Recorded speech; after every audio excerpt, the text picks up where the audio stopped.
the giant shark that terrorized the oceans some 20 million years ago.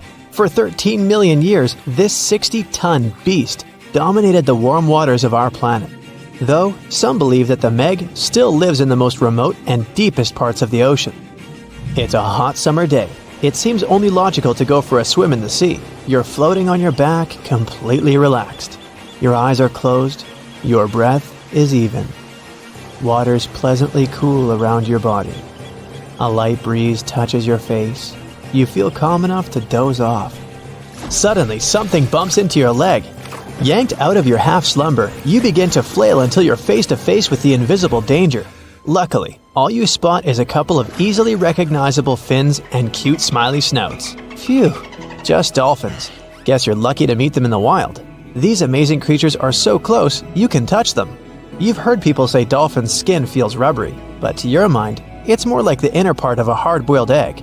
One of the animals is so close to you that its salty smell fills your nostrils. You know, though, that dolphins don't have sweat glands. It means they don't sweat and are pretty much odorless. The smell you sense comes from the water they swim in.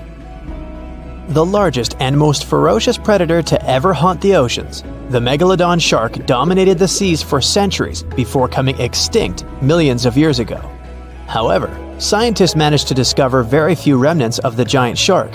Everything we know about the great beast we've learned thanks to fossils of its giant teeth, which are just about the size of the average human hand.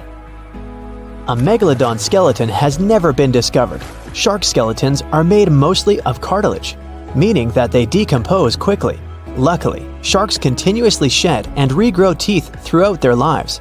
One shark can go through 40,000 teeth in a single lifetime. Scientists have managed to study different types of shark species based on their teeth alone. The Megalodon shark had around 276 teeth. When they fell out, those teeth landed in the seabed where they stayed for millions of years, fossilizing.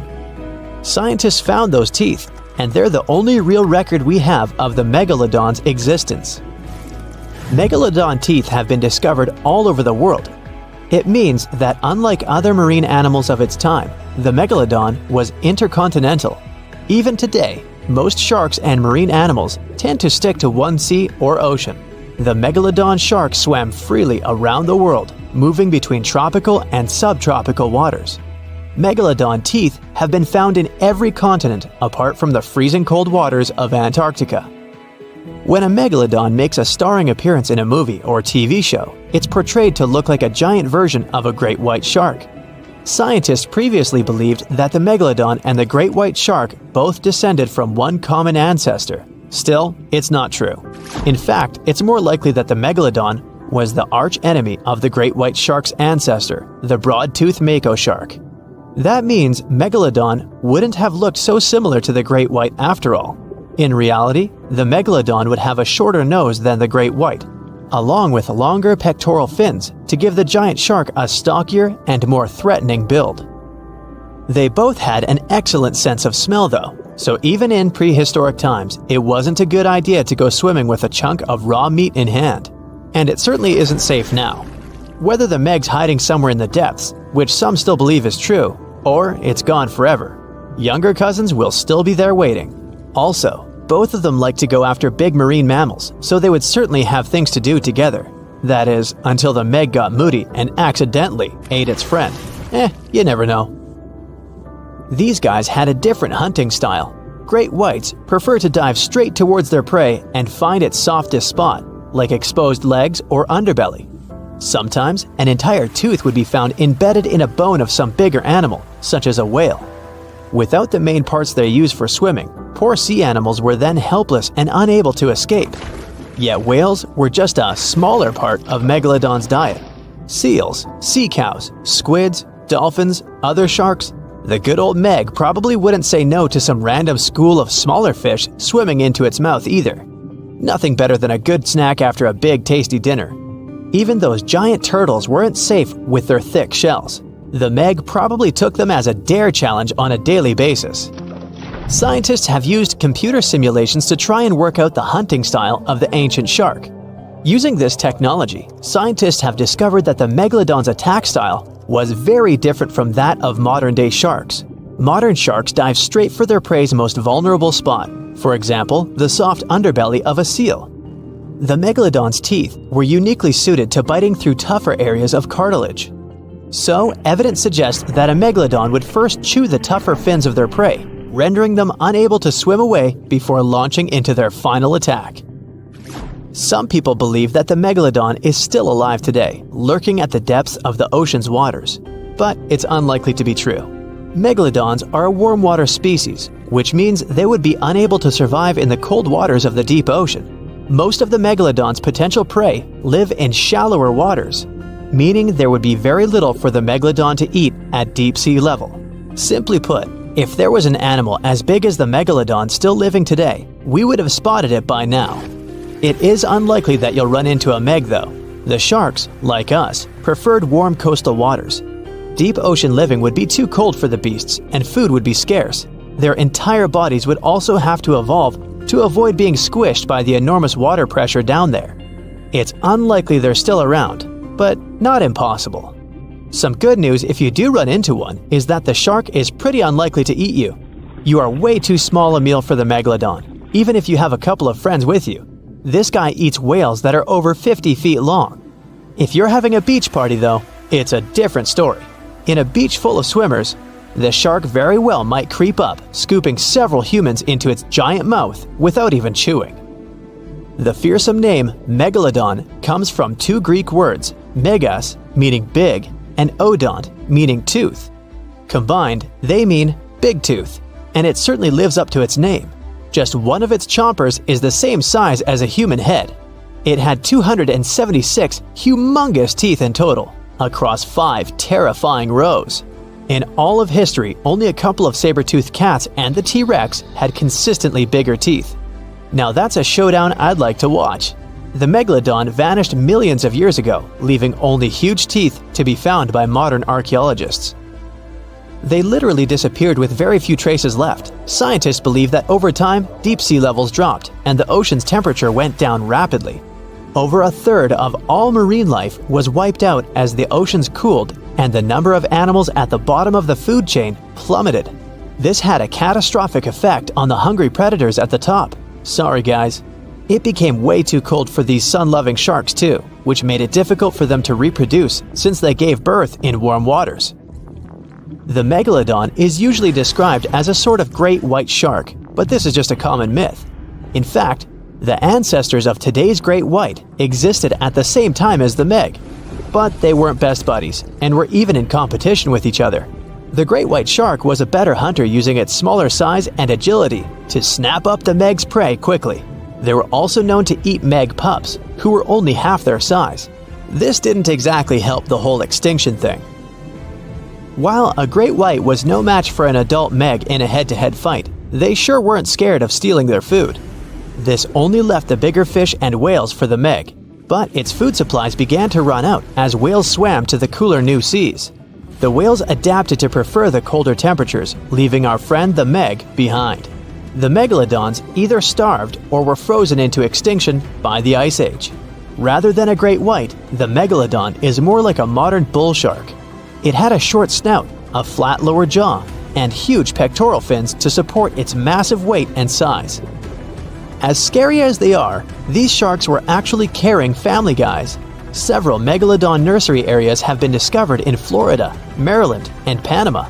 They gave birth to their young in shallow water environments. We know this from discovering loads of tiny Megalodon teeth found in these areas.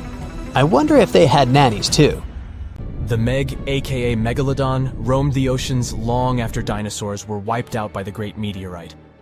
It was one of the largest and most dangerous hunters that have ever lived on Earth, as well as the biggest shark.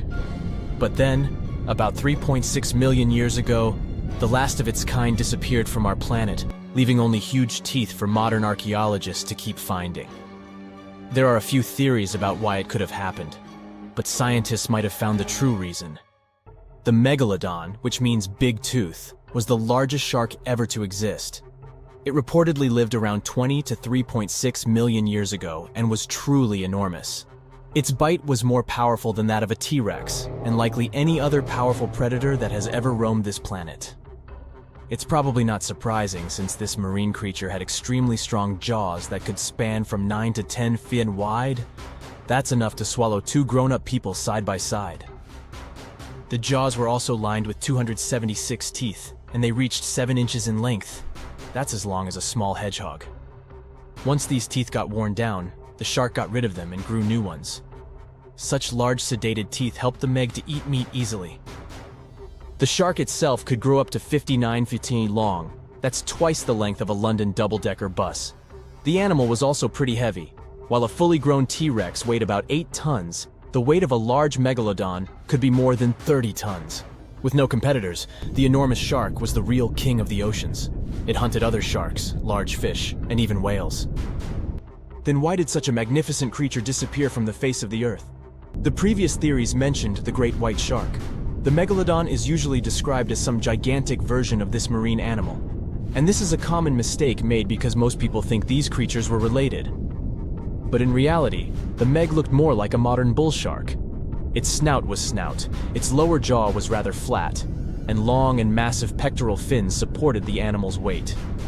But what's more important, the ancestors of today's great whites existed at the same time as the Megalodon. Now, with great size comes great clumsiness.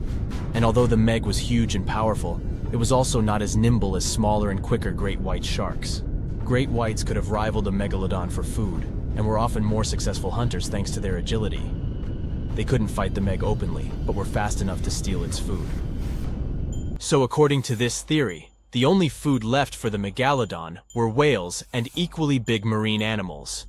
Grown-up Megs could easily catch such beasts, but their offspring were much smaller and more vulnerable than their parents. Could smaller sharks have used this to their advantage? Maybe while megasharks were still little, they became a meal for great whites, as well as bull and tiger sharks. Even at those times, a great white shark could reach the length of 20 feet, while a Megalodon kid was definitely smaller. But even if there had been no open confrontation between young Megalodons and smaller grown-up sharks, Meg kids wouldn't have been able to find food for themselves to grow to adulthood. The reason is the same. The population of other sharks was growing, and they were rivaling each other and the Meg for convenient food. The more great whites and other sharks appeared in the oceans, the less food remained for young monster sharks. Eventually, they probably starved. But it's just one of the theories that try to explain why the Meg went extinct, and here's another one. A new study has shown that the Meg was most likely a warm-blooded predator able to regulate its body temperature, and that might have been the reason why this species disappeared with time. Scientists analyzed isotopes of the tooth enamel of the Megalodon and concluded that the animal could easily maintain a body temperature that was around 13 degrees F warmer than the temperature of the surrounding water. Such a temperature difference is much greater than what other sharks living at the same time as the Meg had, and it's large enough for the ancient predator to be classified as warm-blooded. These days, most fish are cold-blooded. Their body temperature is the same as the surrounding water, but some sharks, like mackerel sharks, keep the temperature of all parts of their bodies a bit warmer than the surrounding water. But it doesn't make them completely warm-blooded because they simply store heat generated by their muscles. And in mammals, body temperature is regulated by a special region of the brain called the hypothalamus. Anyway, the Meg's warmer body allowed the animal to move faster, deal with cold water better, and spread out all over the world. But eventually, it might have led to a disaster. The Megalodon lived during the Pliocene epoch, pronunciation. It began approximately 5.3 million years ago and finished 2.5 million years ago. During that period, global cooling occurred. It also caused the changes in sea level, which the Megalodon probably didn't survive. The main problem for the predator was to maintain an energy level allowing its body temperature to remain elevated. But to do it, the animal had to eat a lot, and I mean it. But it was a challenging task in a time of changing marine ecosystems, and while competing with newcomers, such as the great white shark. If this theory is true, then the amount of energy the Meg had to use to remain warm could have contributed to its extinction. This new information is very important to us. It shows that many marine predators in modern oceans might be experiencing the effects of ongoing climate change too. By the way, have you heard that there have been several cases when people were sure they had seen the Meg? Or at least some similar extremely large monsters. And these sightings happened relatively recently. For example, In July 1916, the New Jersey coast of the US was terrified by a series of shark attacks. They happened during an oppressive heat wave when hundreds of beachgoers tried to find shelter from the heat near the water. People described the culprit that had caused all that havoc as a giant shark, much bigger than any regular one. Since then, scientists have been debating which shark species was involved in those accidents. The most popular guesses have been the bull shark and the great white. A picture of a huge shark roaming the Pacific Ocean not far from Guadalupe Island appeared in 1999. The creature was nicknamed Deep Blue. It could be distinguished from others by a wavy pattern separating its gray back and white belly. But even though some people claimed it could be the infamous Megalodon, experts came to the conclusion it was a female white shark, the largest ever seen. The average length of a male white shark is 11 to 13 feet. Females are bigger, up to 15 or 16 feet, but Deep Blue reached more than 20 feet in length. No wonder people were confused. For the last time, Deep Blue was spotted in 2013 near the western coast of Mexico's Baja California. But look, there's another jumbo shark, and you can meet it in any part of the world. The largest specimens can reach 40 feet long and weigh about 5 or even 6 tons. Could it be, if not the Megalodon itself, but one of its relatives? Again, a wrong guess. That's the basking shark. This animal prefers subpolar seas, with temperatures not higher than 58 degrees F. Even though some of these animals do migrate to warmer places. Like whale sharks, basking sharks are harmless and don't attack snorkelers or divers. These creatures have loads of small teeth, but they don't use them when feeding. Instead, they swim with their huge mouths open and swallow plankton. A grown-up basking shark can filter nearly 2,000 tons of water per hour.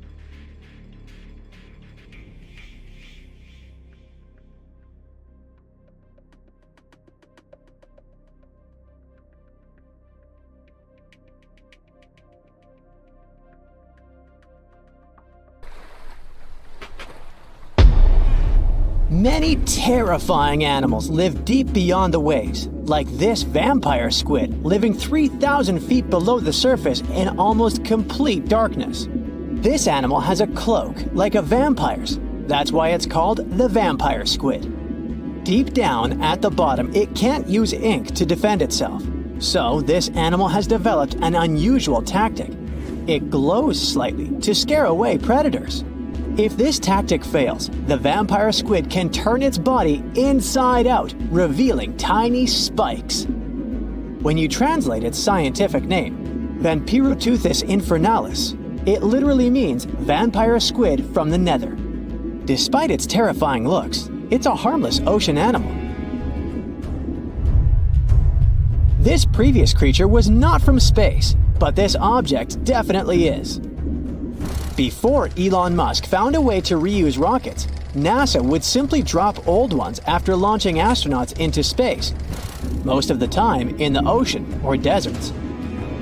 In 2012, Jeff Bezos launched a mission to find the Apollo 11 rocket.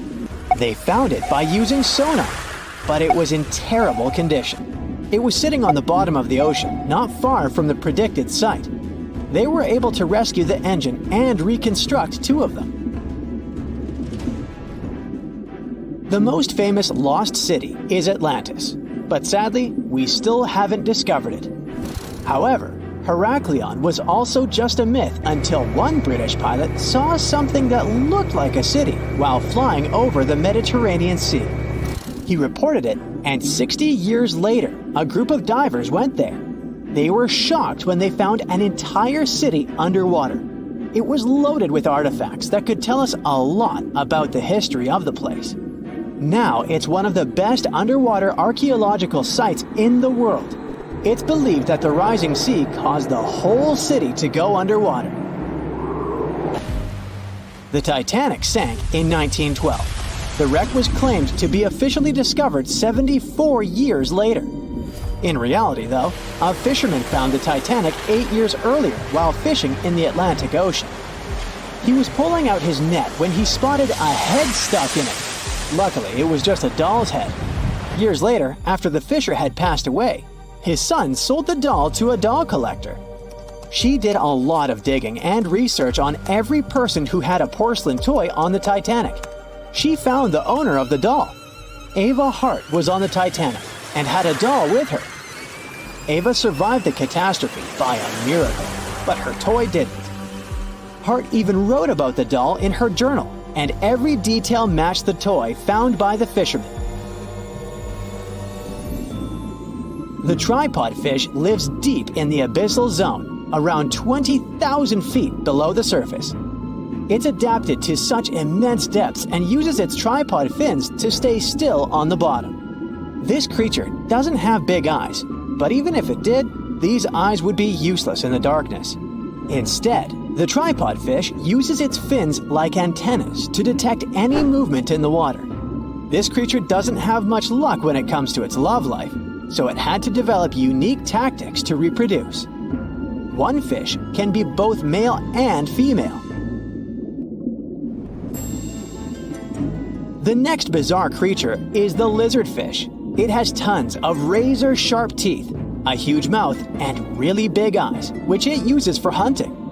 All this makes the animal look freaky. The lizardfish lives at depths of around 11,000 feet in the midnight zone, where there is zero light.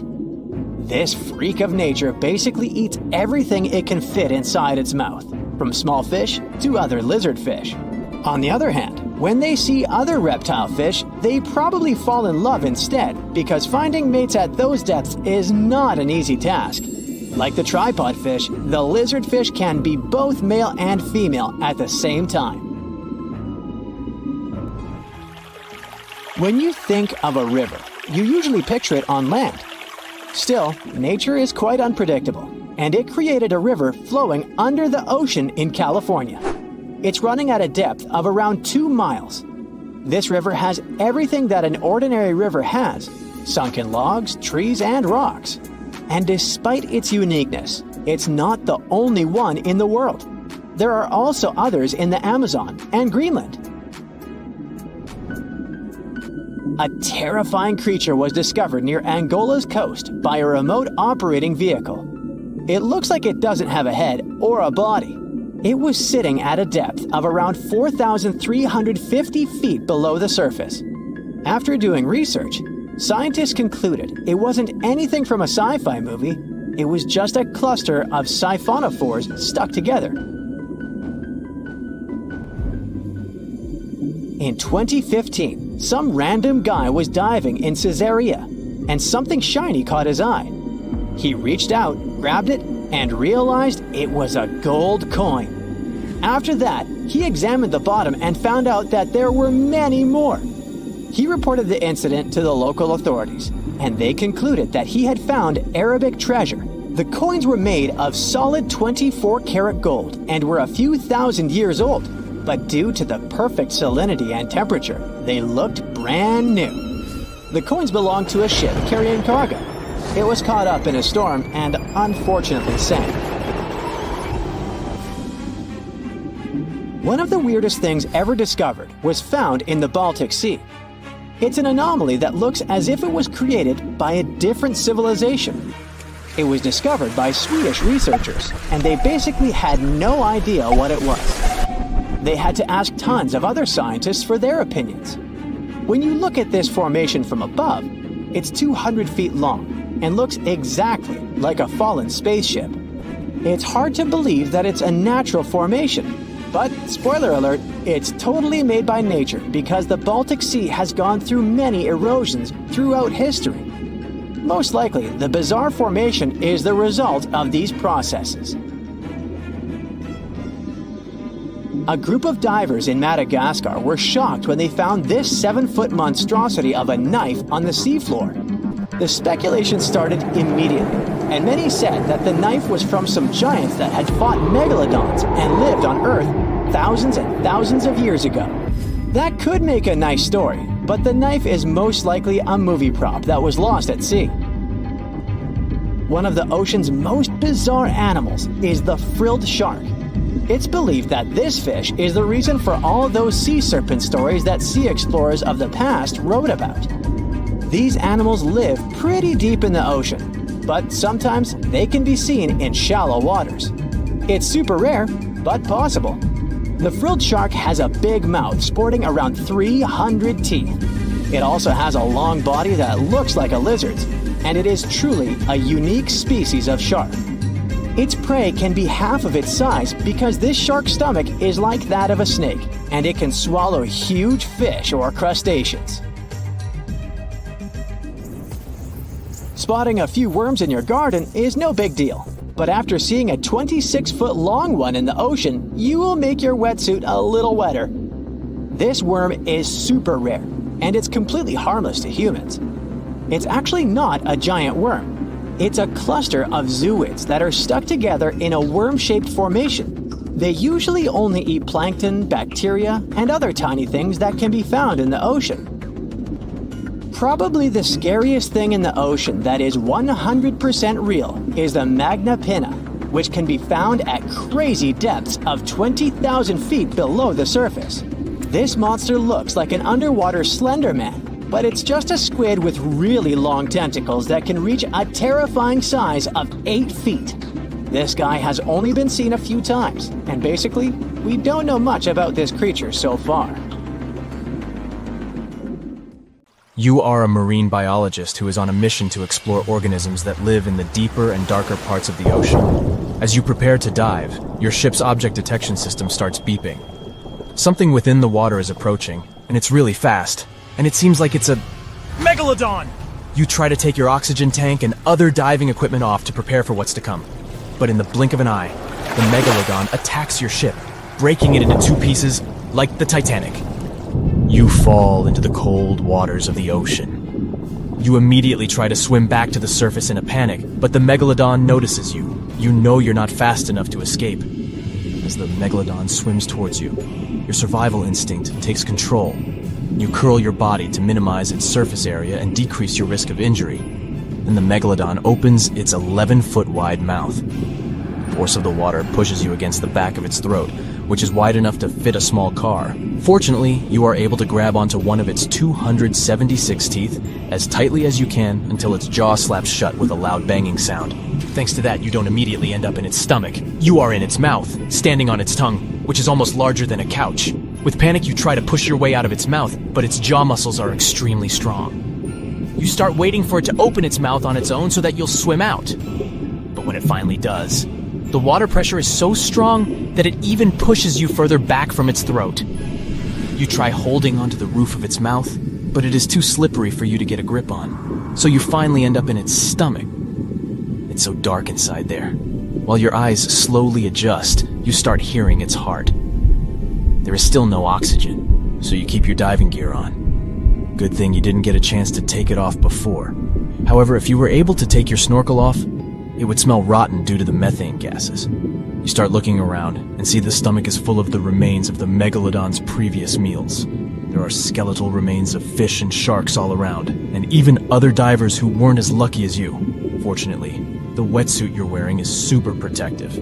You start feeling more pressure around you, which means the Megalodon started its descent deeper into the ocean. The rising panic causes your muscles to twitch. You start feeling extremely exhausted. That's why you need to do something now and do something fast if you want to make it out alive. You remember that your diving equipment includes an emergency knife. It's small, but it's really sharp. You take that out and try cutting through the Megalodon's skin.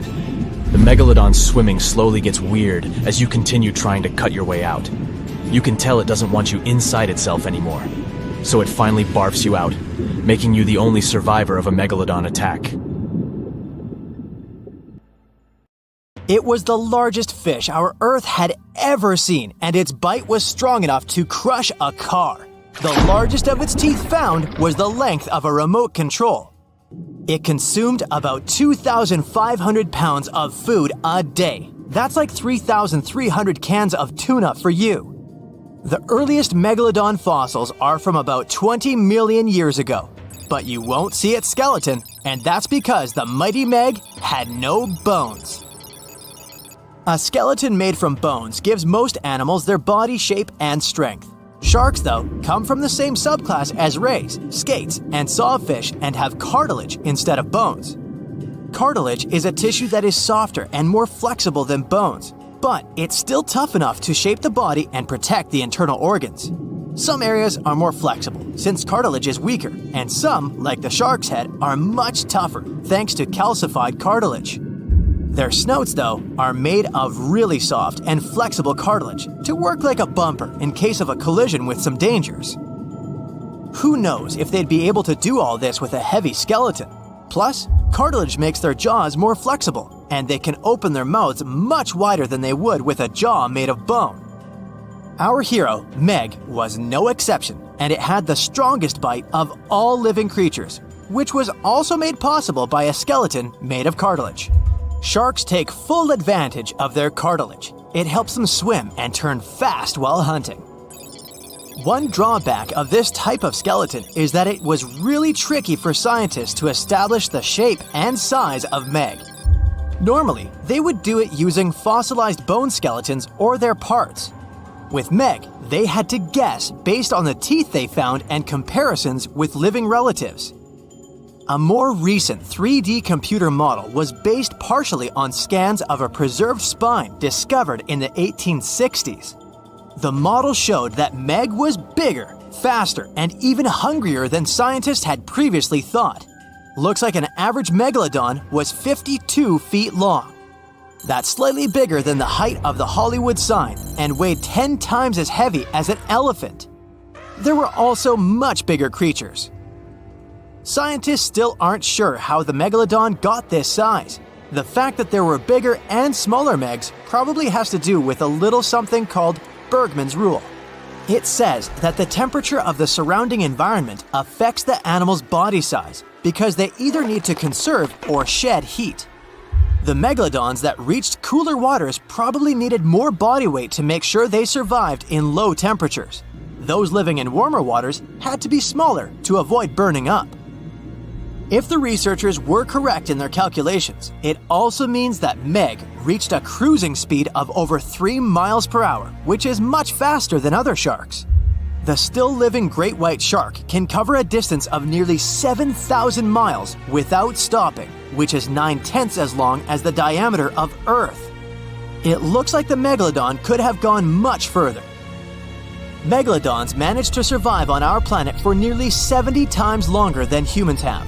They were roaming the oceans for around 20 million years, and you could see them pretty much anywhere except near the poles. Scientists discovered the most northern fossils off the coast of Denmark and the most southern in New Zealand. The reason why there were no Megalodon teeth found in Antarctica is most likely that these adapted to only warm tropical and subtropical waters.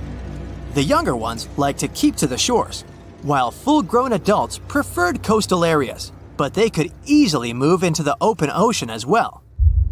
When our planet went through a period of global cooling and drying, and the seas began to freeze around 3.6 million years ago, there was less and less room for Meg to thrive. Much of their prey, like smaller whales, seals, and sea turtles, disappeared or relocated to waters that were too cold for our hero.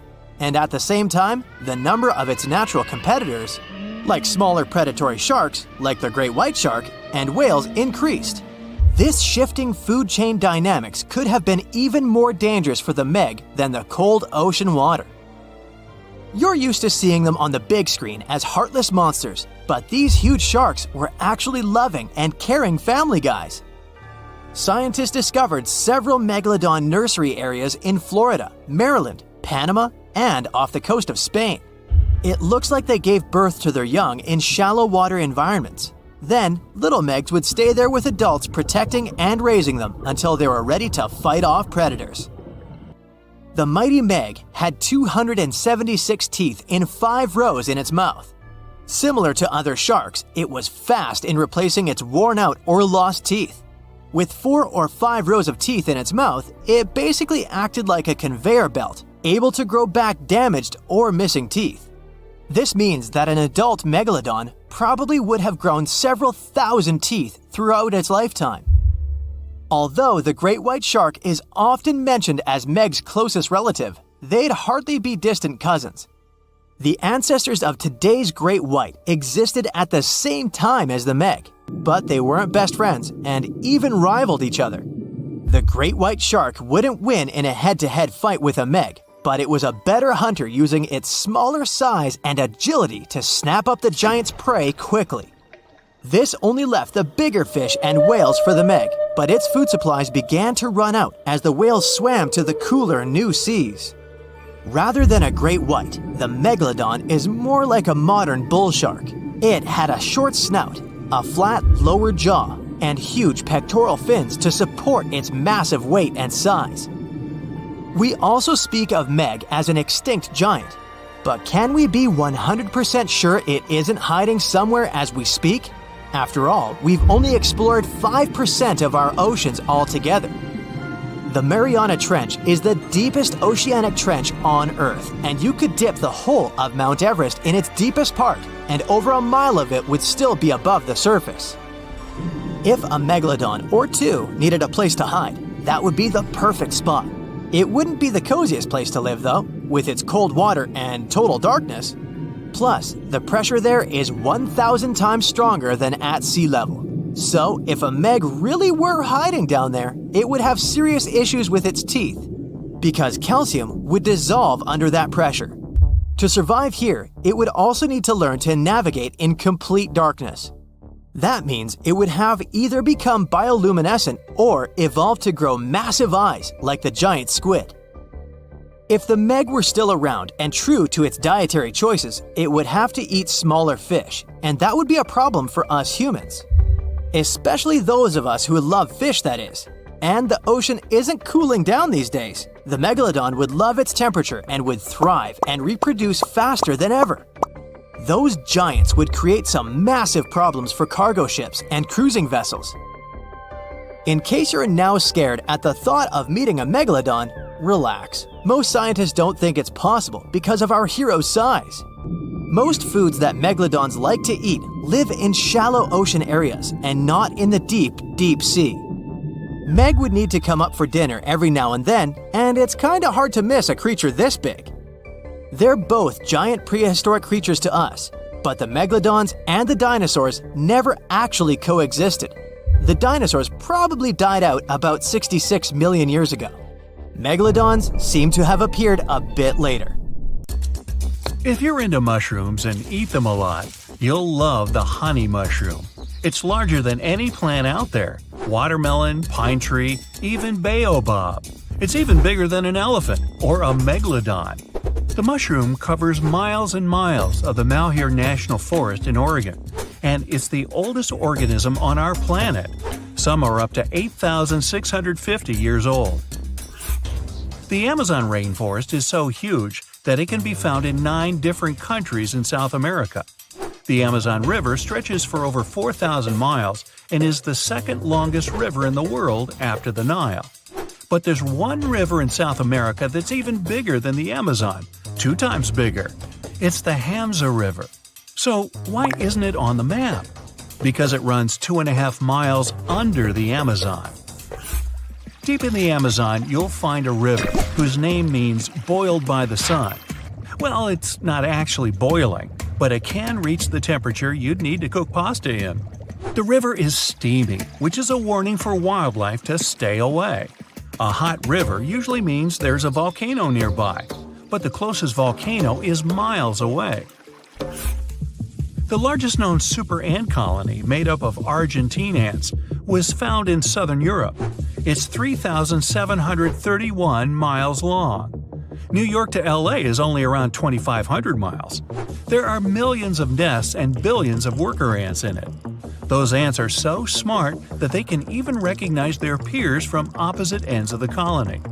Some scientists believe they can even straddle oceans because similar ants have been found as far away as New Zealand and Australia. The biggest and oldest meadow on the planet isn't on land. It's in the bottom of the Mediterranean Sea. It could be about 100,000 years old. The seaweed this meadow is made of is called Neptune grass, probably because it has a magnificent bluish-green tinge. How big is it? More than 2 times the size of New Jersey.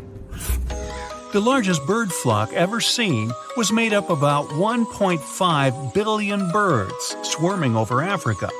They flock super fast, sometimes within a few hours, and there can be hundreds of millions of birds in one flock. This red-billed beauty is one of the most popular birds on Earth. Only pigeons and domestic chickens have them beat. There are around 20 to 22 billion chickens.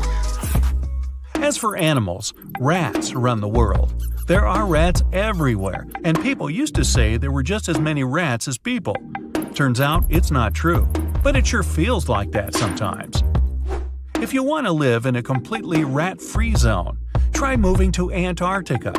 As a bonus, it's also an ant-free zone. It might be a problem though, it's pretty much a people-free zone too. Imagine the rarest, almost non-existing animal. Did you think of a unicorn?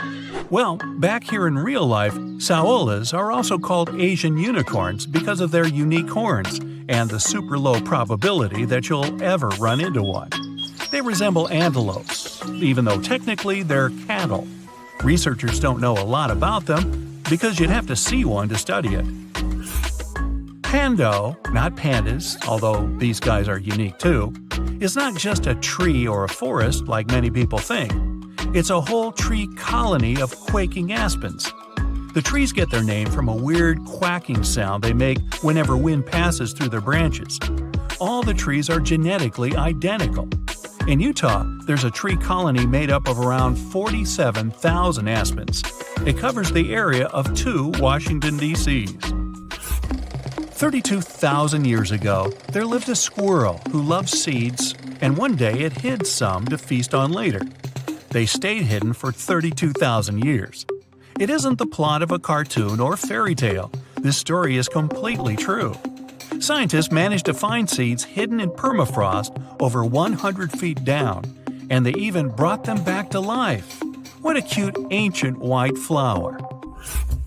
If you ever travel down the Mekong River, you may have the chance of seeing glowing balls rising from the water and beelining up into the air. Some locals call these things Naga fireballs. Their sizes are all quite different. These reddish balls can be as tiny as a spark and as large as a basketball. The number of fireballs per night varies from dozens to thousands. Scientists don't have any solid explanation about why it happens, but it's probably some sort of flammable gas released by the marshy environment. These fireballs also appear in some stories and fairy tales. The River of Five Colors in La Macarena, Colombia, looks like a liquid rainbow. It has yellow, green, blue, red, and even black shades in it. It's all thanks to a variety of plants hidden inside the river. The red comes from a plant that sticks to the riverbed. We see yellow thanks to the sand. The water itself is blue because it reflects the sky. Algae turns the water green, and the black comes from the black river rocks. Out of all the colors, the red usually stands out the most. Weirdly, there are no fish in this river, just some amphibians, reptiles, and about 420 types of birds.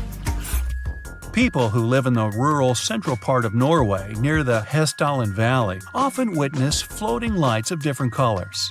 Some are white, others are yellow. You can even see red across the sky sometimes. They appear both in the daytime and at night. And once, back in the 80s, they were spotted about 20 times a week. They can last just a few seconds or can hang around for as long as an hour. The lights move around, that's why they seem to be floating or swaying. So, what are they? Some scientists think they're caused by ionized iron dust. Others claim it's some sort of combustion between sodium, oxygen, and hydrogen. If you're walking on the beach somewhere in California, don't freak out if you see fish hiding their tails, like dogs sometimes do. Grunions are a type of fish known for their bizarre mating ritual. They dig their tails into the sand in order to lay eggs. The eggs stay hidden in the sand for 10 days. This all usually happens when there's a high tide. 10 days later, when the next high tide arrives and washes the newly hatched fish out to sea, well, ocean, scientists still don't know why they go through all that trouble of hiding their tails down there. On the freezing cold shores of the Baltic Sea, there's a place called the Dancing Forest. The pine trees are all crooked and twisted there. It's probably the unstable sand that made those trees twist that way. Another reason why those trees are so crooked might be the strong winds. Some people claim the reason is more mysterious. They say this forest is a place where positive and negative energies meet. Locals say that if you climb through one of the rings in those trees, it'll add an extra year to your life. Interesting. Walking rocks, also known as sailing rocks, move across one of the many valleys in California, leaving long trails behind them. Researchers took various time-lapse videos of the moving rocks, and they even installed GPS navigators on some of the rocks to prove that they move at some seriously incredible speeds. For rocks, I mean. And they proved that nobody was pushing them when no one was looking. Many people believe these stones move this way because of the thin sheets of ice that form overnight when the temperature dips below freezing. Those tricky ice sheets melt away the next day without a trace. Rain isn't common in Oakville, Washington. However, this last story doesn't have any solid explanation. One crazy day, instead of normal raindrops, people in Washington watched translucent jelly-like blobs fall from the sky. They were called the Oakville blobs. Those who got really close to the rain experienced severe flu-like symptoms soon after. Researchers who studied these raindrops claimed that those blobs contained some sort of white blood cells. Some people believe the blobs were evaporated jellyfish. If that's true, how did they get up there? What were they doing up there? Why did they fall? So many questions. Hey, could it have been an airliner flying overhead that accidentally emptied their… never mind. Welcome to another fight of the century. The first participant enters the ring. It's the Megalodon. This shark lived 23 to 3 million years ago, and right now it holds the title of the ultimate hunter of all times. The second fighter is in the ring, and it's the Dunkleosteus. It lived around 350 to 380 million years ago and was the largest fish of that time. These creatures swam all over the world and aroused fear with their armored heads and mighty jaws. We're going to compare our fighters in several categories. In each of them, the winner will get 1 point. In the final round, these two sea monsters will face each other for the last time, and we'll find out who the real king of the sea world is. Grab your popcorn and hot dogs, it's time for round 1. Size. These days, the largest white sharks grow to be 20 feet long. The Megalodon was more than twice that size, up to 50 feet. That's almost as long as a tennis court. The ancient shark's single fin was larger than the average person. The shark's jaws were more than 6 feet wide. It would mean you could comfortably sprawl out inside the creature's mouth. At the same time, you wouldn't want to get anywhere near a shark the size of a big truck, and the Meg might have been even bigger. The only remains of the ancient shark are its teeth and vertebrae. That's why scientists can only guess what its true size was. Now to the next fighter. Some species of Dunkleosteus were only 3 feet long, but the largest ones could reach almost 29 feet. This school bus-sized fish was one of the largest of its time and much bigger than many modern sharks. But the Megalodon is almost twice its size. So in this round, the Meg gets its first point and opens the score 1-0. Moving on to the next category, and that's weight. Wait, what are we waiting for? Oh, you mean weight. The largest white shark can weigh as much as a small car. In this case, the Meg might be compared to 2 loaded cement trucks, 60 tons. An empty Boeing 737 weighs less than the ancient super shark did. If you wanted to lift the Meg in the air, it would take as many as 3 CH-54 cargo helicopters. The heaviest part of the Dunkleosteus was its head because of its massive bones, and its length could be more than 1 foot. The ancient fish weighed almost as much as an adult elephant. It was also 4 times heavier than most modern sharks, with a total weight of 4 tons. And still, the Megalodon is more than 10 times heavier than the Dunkleosteus. Another clear victory in this round, 2-0. The next category is agility. How about a treadmill test for the Meg? Its top speed was 11 miles per hour. It seems rather low, but no wonder. It was hard for the shark to move its body, huge and bulky. For comparison, much smaller modern white sharks can travel at 34 miles per hour.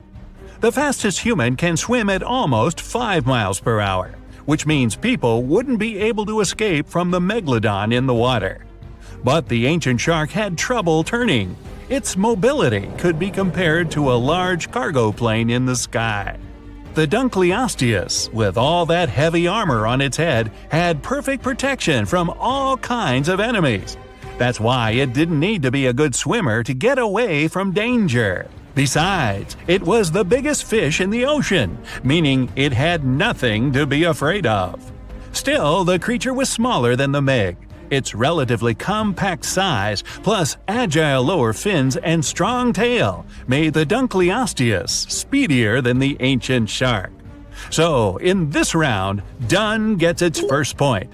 The score is 2-1 in favor of the Megalodon. Let's move on. Now we'll see what our participants can use to fight each other. Round 4. Fighting Tools.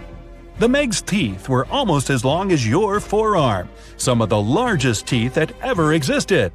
They were triangular in shape and razor sharp to pierce through whales' thick skin. The shark had 5 rows of teeth with around 50 teeth in each row, 250 in total. Do the math! The Meg also had its teeth changed throughout its life. Researchers still find the ancient shark's teeth at the bottom of the ocean. The Dunkleosteus had no teeth whatsoever.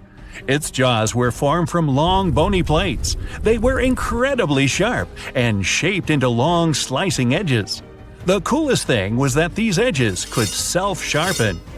The fish's jaw muscles were incredibly strong. They allowed the creature to open its mouth in 20 milliseconds. Time it. With a jaw like that, Dun had one of the most powerful bites on Earth. Its strength can be compared to that of the Mississippian alligator. For its surprisingly hefty bite, Dunkleosteus gets another point. The score becomes tied at 2-2. Now, let's see which of our contestants is more popular. The Meg is the most famous shark in the world. It's appeared not only in many movies and comics, but also in fisher stories all over this planet. Every time someone saw a large shadow lurking near their boat, they were afraid they'd see the biggest shark on Earth.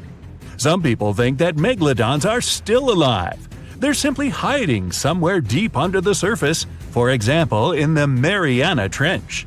But to feed such a large body, the shark would have to eat constantly, like me. And if this myth was true, you'd definitely see a megalodon close to the surface one day. But it's never happened, so you can sleep easy. Even though the Dunkleosteus isn't that well known, it still deserves respect. It lived earlier than the first dinosaurs and was the largest predator of its time. When archaeologists first found the remains of the Dunkleosteus, they were shocked. They called the creature the terrible fish and only gave it a scientific name years later. Well, even though this round doesn't change the count, the Megalodon gets its People's Choice Award. And now, the final stage, fighting skills.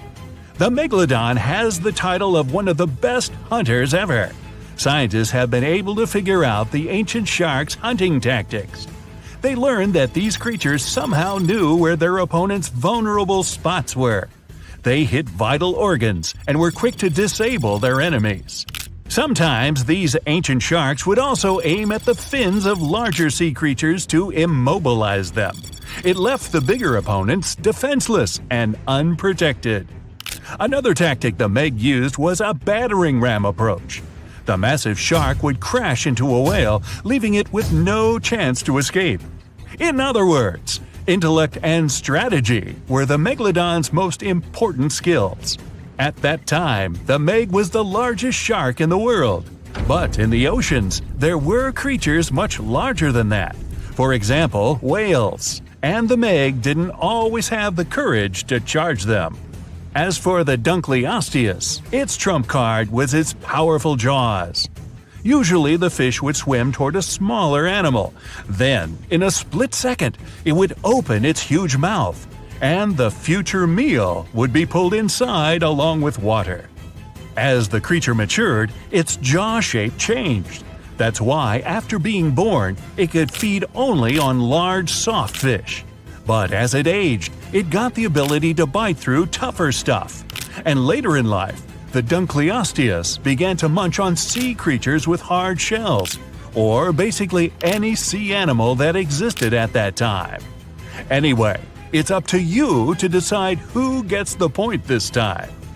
Do you hear the sound of the gong? It means it's time for our sea monsters to meet face to face. They run into each other in the vast waters of the ocean. The Megalodon is the first to notice its opponent. The shark wants to use its battering ram approach against the Dunkleosteus's powerful armor, so it begins to speed up. But Dun dodges and avoids the collision. As the Meg turns around, the Dunkleosteus gets a chance to grab the shark by the tail. In a split second, its powerful jaws close on the shark's fin. But the fish's bony plates are too short to bite through the Meg's thick skin. The Megalodon begins to twist and wag its powerful tail to throw the Dunkleosteus off its body. It looks like a rodeo. Dun gets a powerful slap and is left stunned for a moment. The Megalodon uses this time to turn around. A couple of seconds later, the massive shark opens its huge jaw and ends the fight with one bite. So today, the Megalodon proves once again that it's worthy of its title as the best hunter of the SeaWorld. The ancient shark continues its wanderings in search of a stronger opponent. Stay tuned. Dwarf lantern shark. Sounds kind of like a superhero, huh? This is the smallest shark in the world. It's only the size of your palm, and it can glow in the dark. Well, that's a superpower. Blue-ringed octopus. The most beautiful octopus in the world. But the bright colors of animals usually indicate they're venomous. An antidote to its venom is yet to be found, although this little guy is the size of a TV remote. Sarcastic fringehead. Though this fish is only 12 inches long, it can eat prey much larger. Its jaw can open just like a dinosaur's. The sarcastic fringehead has been known to attempt to swallow a whole octopus. Hey, can't we all just get along? Red lionfish. This beauty has an incredible appetite. It can eat fish 2/3 the size of its body, and it hides the needles on its fins, which contain a potent venom. Striped surgeonfish. It has scalpel-sharp spikes on its fins, not to perform surgery, but to hunt. And unlike a doctor, it has venom on them. Black dragonfish.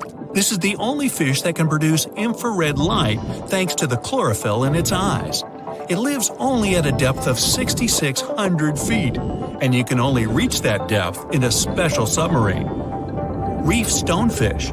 This genius of camouflage usually lies on the bottom and pretends to be a rock.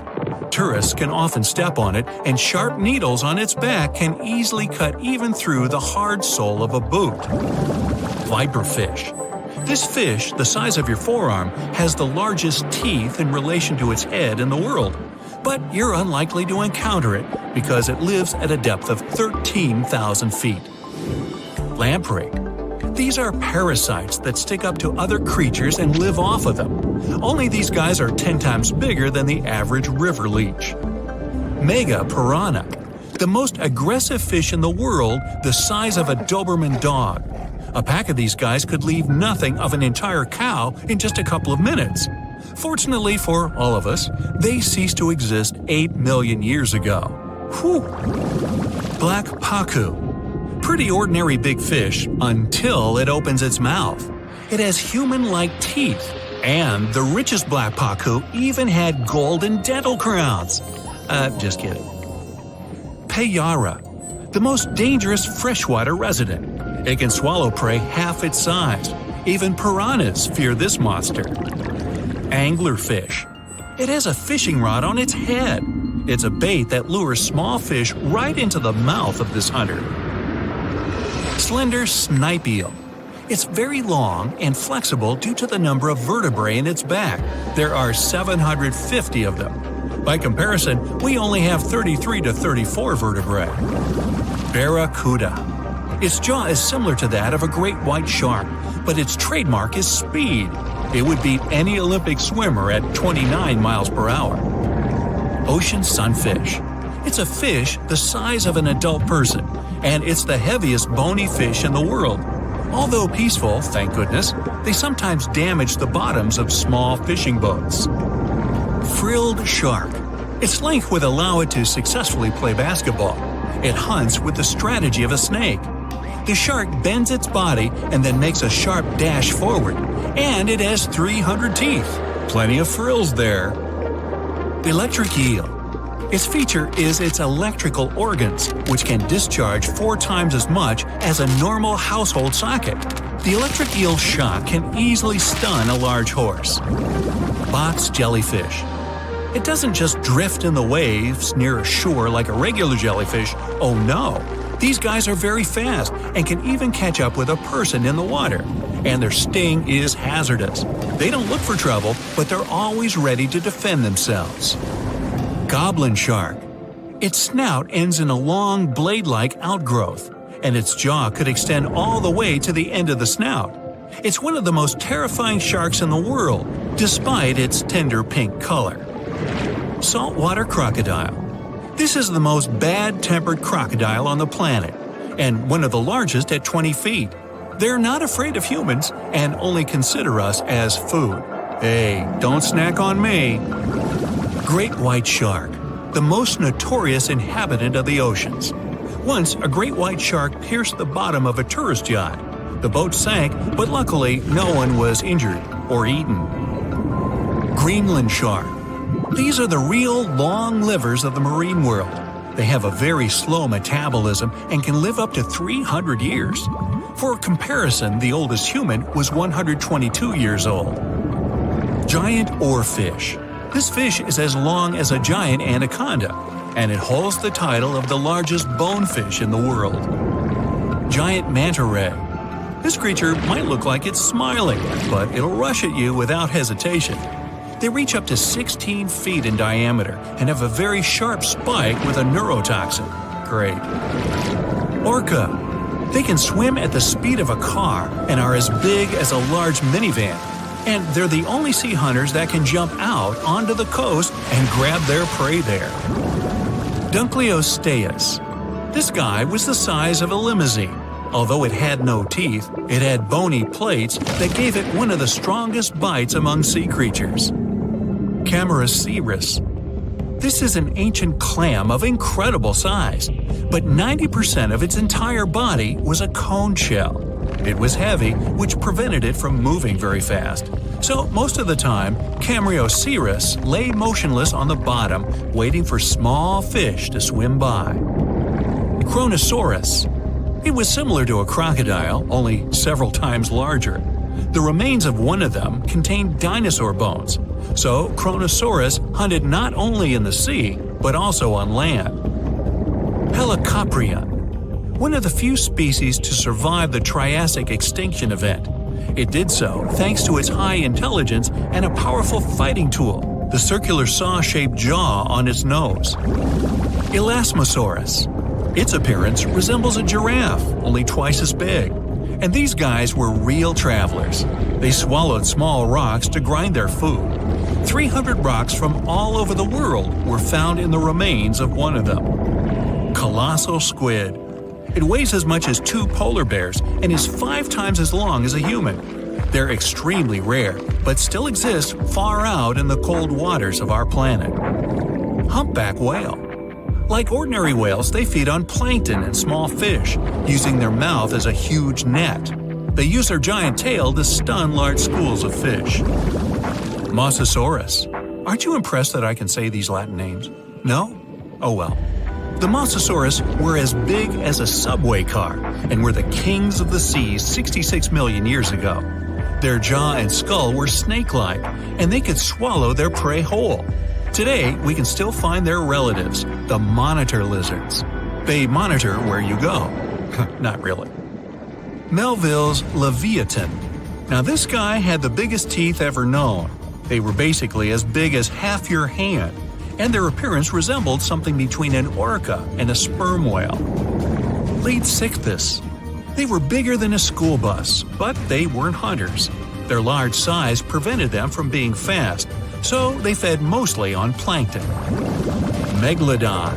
Ooh, the most famous ancient sea creature. They were heavier than a tank or even a small house. Some people think they're still living in the deep waters of the ocean, but this, of course, is not true. Basilosaurus. Giant ancestors of modern whales. They had large lower limbs. Perhaps it's because they used to be land creatures, but in the course of evolution, they gradually moved into the water. Cachalot. Sounds like it should have been on a baseball team. They were almost as long as a basketball court. Their brains weighed 15 pounds. That's 7 times the weight of a human brain. Say whale. Okay, whale. Actually, it's its name, not a command. One of the best swimmers of all whales. Say whale could go up to 31 miles per hour and dive deeper than the height of the Empire State Building. Shastasaurus. Though only bones remain of this monster, calculations say it was as long as a tennis court or as a truck and trailer. Blue whale. The largest mammal to ever live on our planet. Its heart alone weighs as much as a big motorcycle, and its veins are as wide as a big pot. And these guys can sing songs. Lion's mane jellyfish. The world's largest jellyfish. It has a hat 7 feet wide and tentacles as long as a 10-story building. Although they're not dangerous at all, people can still get tangled in their incredible tentacles like in a net. Portuguese man-o'-war. Although its head is very small, just like an ordinary jellyfish, its tentacles are as long as half a soccer field. And these things are venomous. They paralyze fish and anything caught in them, even people. So, stay away, huh? Well, hey there! We dive back in time and into the oceans over 500 million years ago. Just, because we can. Whoa! Watch out! It's not Megalodon or giant sea reptiles you need to look out for here. It's a bizarre, unearthly-looking creature called Anomalocaris. The name means unlike any other shrimp, and I think you'll agree, it looks like a nightmarish cross between a shrimp and a modern-day centipede. 2 tentacles protruding from its face, each lined with razor-sharp teeth. Oh yeah, and this thing was about the size of your leg. With a wave-like movement of the flaps on each side of its body, it was graceful for a terrifying creature. It was also more advanced than any other life on this planet at the time. Especially those huge eyes. You have only 1 lens in each of yours. This giant shrimp had 16,000. That's 4 times more than a common housefly. And you know how good their vision is. Good enough to dodge that swatter every time. All this allowed Annie to become one of the first animals on this planet to feed on others. Yep, here it is. Earth's first hunter. Its favorite meal? Trilobites. Hey, try a bite. Those are the ancient ancestors of crabs. Some of their fossils have marks on them in the same shape as the monster shrimp's mouth parts. Terrors of the past like this got to be so giant thanks to more oxygen in the atmosphere. A perfect example of this, Meganeuropsis. Imagine a dragonfly. Now make it as big as a cat, and with a wingspan longer than your arm. Megan, the monster-sized dragonfly, could easily grab other insects or even small animals, and she ruled the air with quick movements. Back then, there were still no large birds or other airborne enemies for this behemoth bug, so it was safe and free to grow as large as this planet would allow. Piranhas of the past were also jumbo-sized. Mega piranha was about 3 times the size of the river terrors we have today. Its bite force was about the same as a tiger's, and those striped kitties bite down 2 times harder than lions. That means it probably not only dined on other fish and any land creatures that, got too close to the water, but it could also easily crunch down on large turtles and other unlucky shelled creatures. And fun fact, Modern-day piranhas bark like dogs when they're about to enter a confrontation. It actually sounds more like a frog's ribbit. But makes you wonder, what did this mega-sized ancient cousin sound like? A bear roaring? How about giant sea scorpions the size of your bed? Go back about 460 million years, and you'd see them swimming under you. And watch out for that tail. Scientists still don't know if these creatures could use it to inject venom like your standard land scorpion, but something tells me I wouldn't want that thing anywhere near me. Then there's this guy, Titanosaurus. Terry looks sort of like a goose with long arms.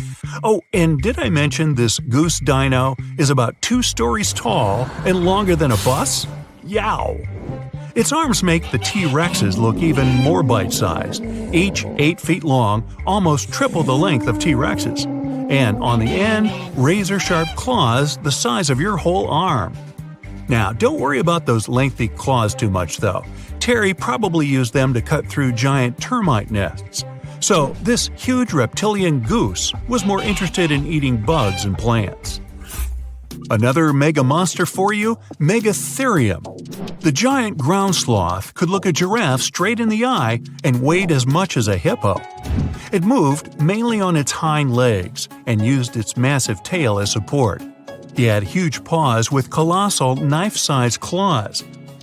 The sloth could use them to defend itself from enemies and to bend tree branches in search of food. But the biggest danger to the giant ground sloth wasn't dinosaurs or saber-toothed tigers. It was our own species. Yep, humans showed up just in time to meet this fellow and to, eat him up. Titanoboa was a terrifying 50-foot snake, as long as the great Megalodon itself. It was also more than 2 times heavier than the heavyweight champion among snakes today, the green anaconda. Crocodiles were a regular on this serpent's menu. Titanoboa could swim 3 times faster than the fastest Olympic swimmer our species has ever seen. It was quicker and more dangerous in the water than outside it. And don't forget the boa part of its name. This massive snake wasn't venomous. Instead, it liked to squeeze. Remember that giant shrimp from earlier? Well, Opabenia looks like its teeny-tiny finger-sized cousin. And instead of 2 toothy tentacles, this thing had a vacuum hose coming out of its face. On the end of that trunk, what looks like a single crab claw. Add 5 eyes and a mouth under its head, and you've got a recipe for something not of this planet. Only it is. This creature used its trunk like an elephant does.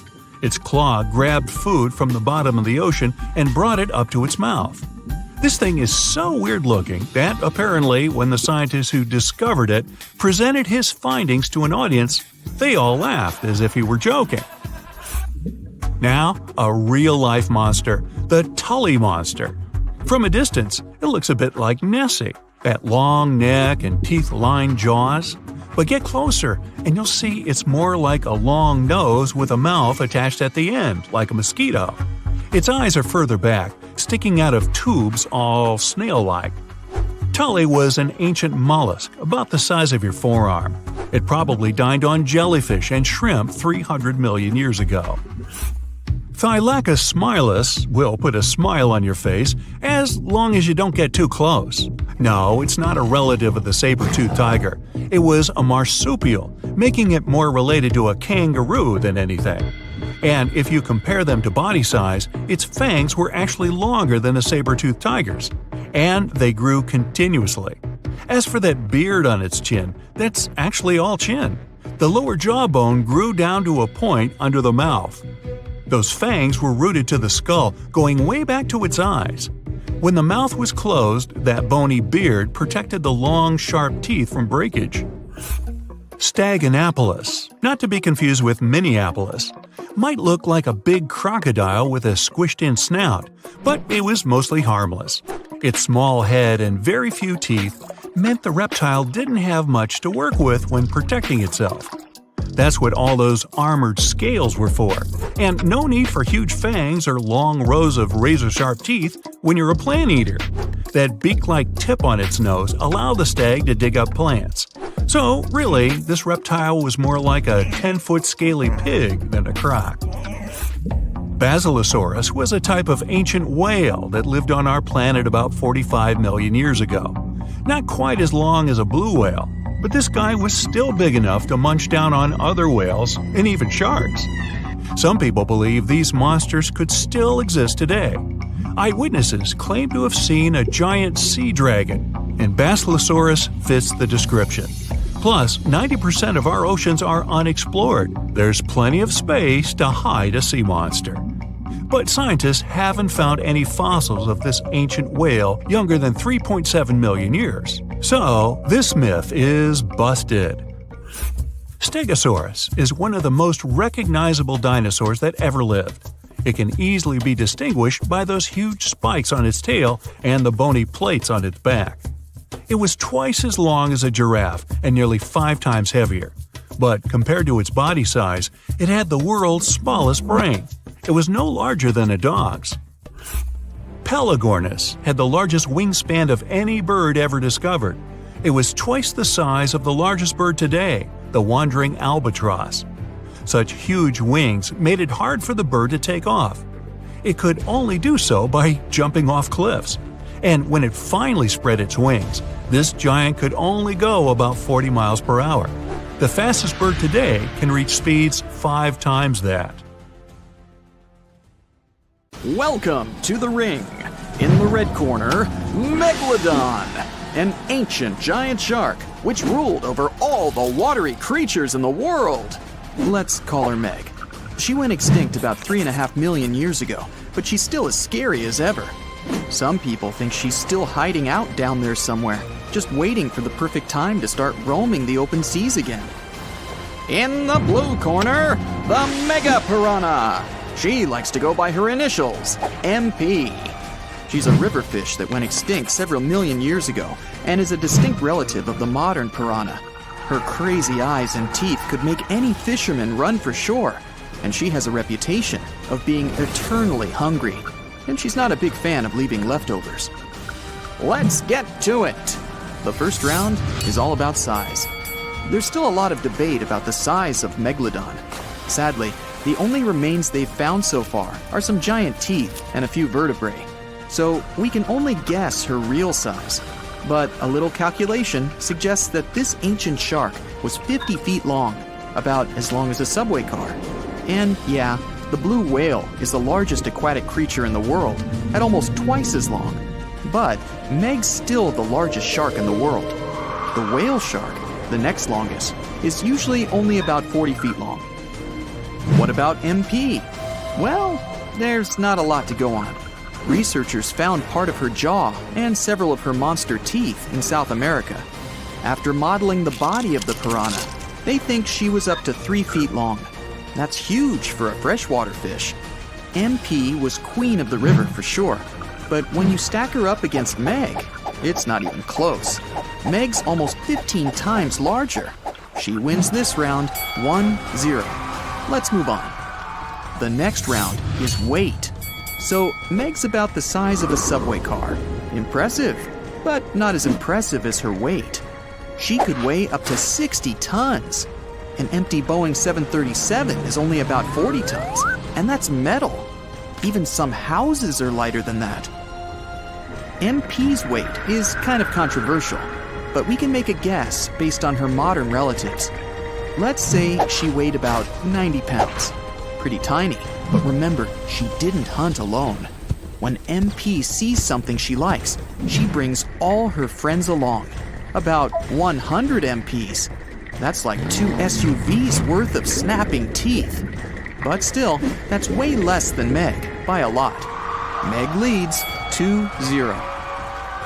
Next category, agility. Meg's huge muscles helped her reach a speed of 11 miles per hour. This allowed her to feel comfortable in the water and chase down anything interesting. But in the water world, she's not exactly setting any records. Sailfish have a special shape designed for one thing, speed. An incredible 68 miles per hour, 6 times faster than poor Meg. She's like a mountain of muscles, strong, but not exactly fast. Plus, She's so long, it's hard for her to turn around super fast or stop on a dime. Researchers think that MP's speed was pretty much the same as her modern relatives, 15 to 25 miles per hour. And she's got moves. Her whole lifestyle is based on sudden and fast movements. And when she's with all her friends, they move as one, changing direction in a split second. MP's on the board, 2-1 in favor of Meg. Okay, next round, teeth. Like any shark, Meg's the proud owner of some giant teeth. 7-inch long triangles, the biggest teeth that ever existed. And she had 250. They were set out in 5 rows, and each and every one of them was sharp. She could bite through my mom's new leather couch, no problem. All those teeth mean one thing, a seriously massive jaw. You could lie down in there if you want. You could even park your car in there, as long as you never wanted to see it again. Meg's bite was so strong, she could easily bite through metal. But MP's teeth are just as strong as Meg's. Of course, they're a bit smaller, but they're razor sharp. MP's teeth aren't set out all in a row. They're in a zigzag pattern. When she closes her mouth, those teeth slot together to create a wall of sharp razors. MP and her descendants have the strongest bite of all vertebrates relative to their weight. She could grab onto something weighing half a ton. Let's call that one a tie. Meg leads 3-2. Bonus round. Interesting fact time. Meg is a total movie star and is in a bunch of scary stories. Every time a fisherman sees a giant shadow under the water, they lose it. Meg could destroy their boat with one bite. But even though we know how big she was, we still don't really know what she looked like. Perfect for a mysterious sea monster. Most sharks live in saltwater, but there are some freshwater sharks out there. They live in huge rivers like the Amazon, or in smaller lakes and rivers all over Asia.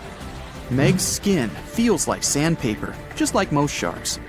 All those little bumps on her skin point towards her tail, helping her glide through the water.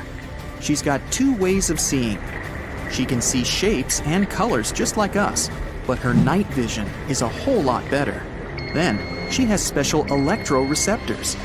She can see changes in temperature and even the electromagnetic field of another animal.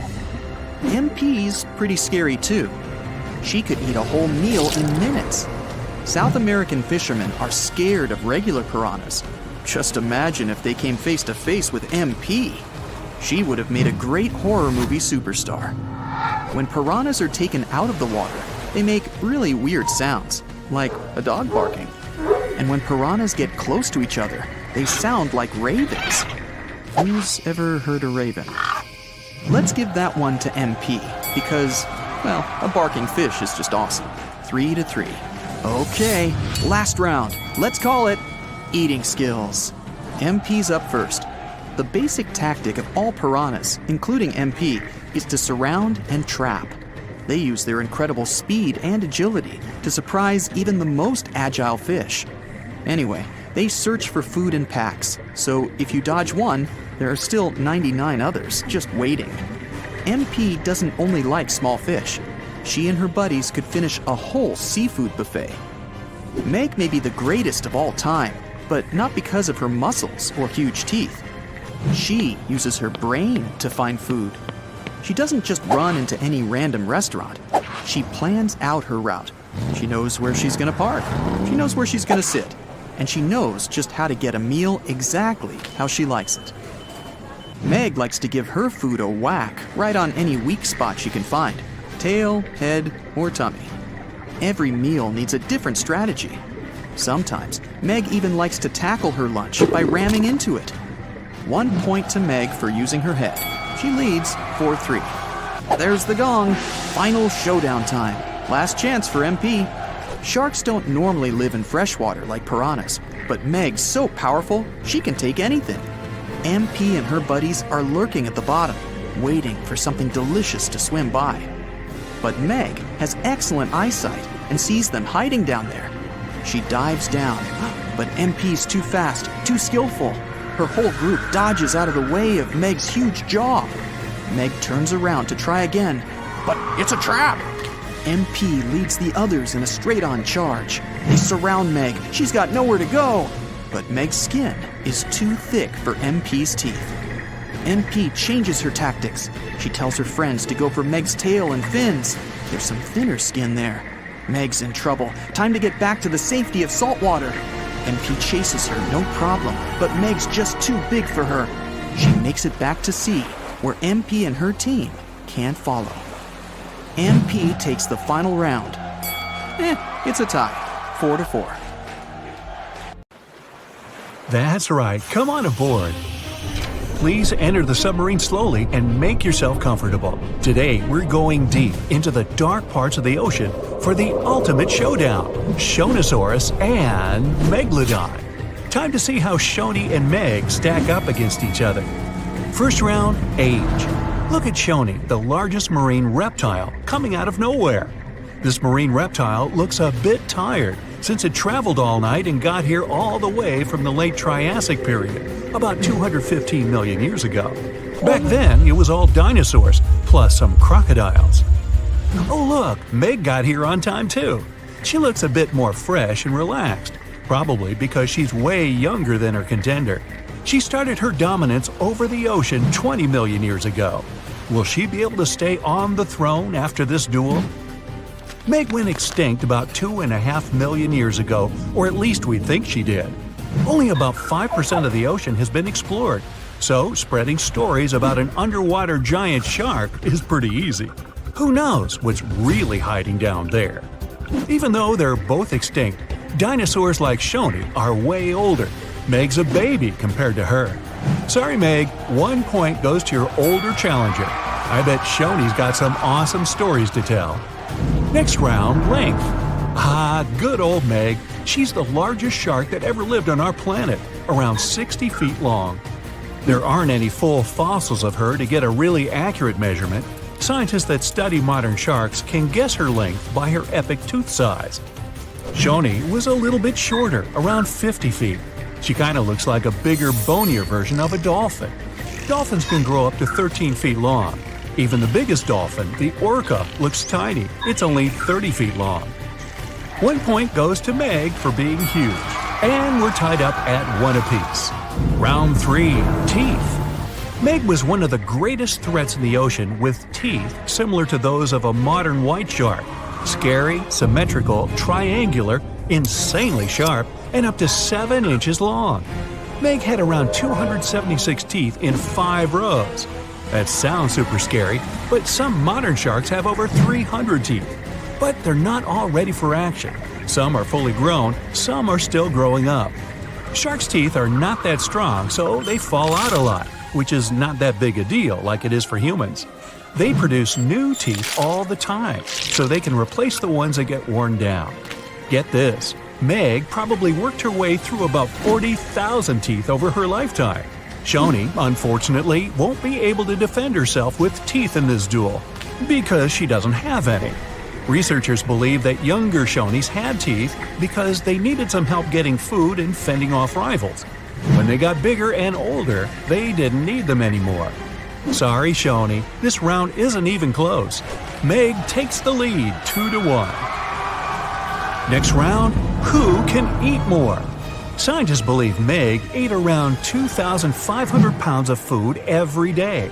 Her teeth tell us she didn't exactly love the salad bar. With a mouth almost 10 feet wide, Meg had the most powerful bite of all animals on our planet. That way, she didn't have to be too picky. She could munch on bigger ocean animals like whales, giant turtles, seals, or any other marine mammal that got, too close. No wonder she weighed about 140,000 pounds. Because of her lack of teeth, Shoni preferred animals with softer bodies, like smaller fish, squids, that sort of stuff. We don't really know how much she ate every day, but with an approximate weight of around 60,000 pounds, she's heavier than 2 sperm whales or 3 elephants, but still peanuts compared to the mighty Meg. Good for you, Shoni. Keep up the good work with all that soft food. But unfortunately, Meg's eating up the points in this competition, 3-1. You don't really want to mess with someone who can eat a whole whale for breakfast. Round 5. Looks. Scientists have reconstructed Meg to look like a bigger, just a little more dangerous version of a white shark. They were so similar that lots of people thought the white shark was Meg's great-great-great-grandkid. But the truth is that they're not related at all. Meg was the last member of a completely different lineage of sharks. She had a shorter nose and a flatter jaw that almost looked like it got squished somehow. Like the blue shark, she had really long pectoral fins to support her size and weight. Shoni looks like a tubby, bit quirky, and way bigger version of a dolphin.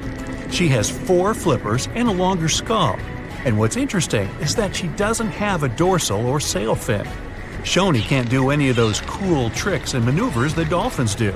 That part also probably doesn't help when she meets another hungry dinosaur. She can't dodge out of the way so easily. Still, Shoni's big enough not to have to worry about that kind of stuff. Step aside, Meg. Stop hogging the spotlight.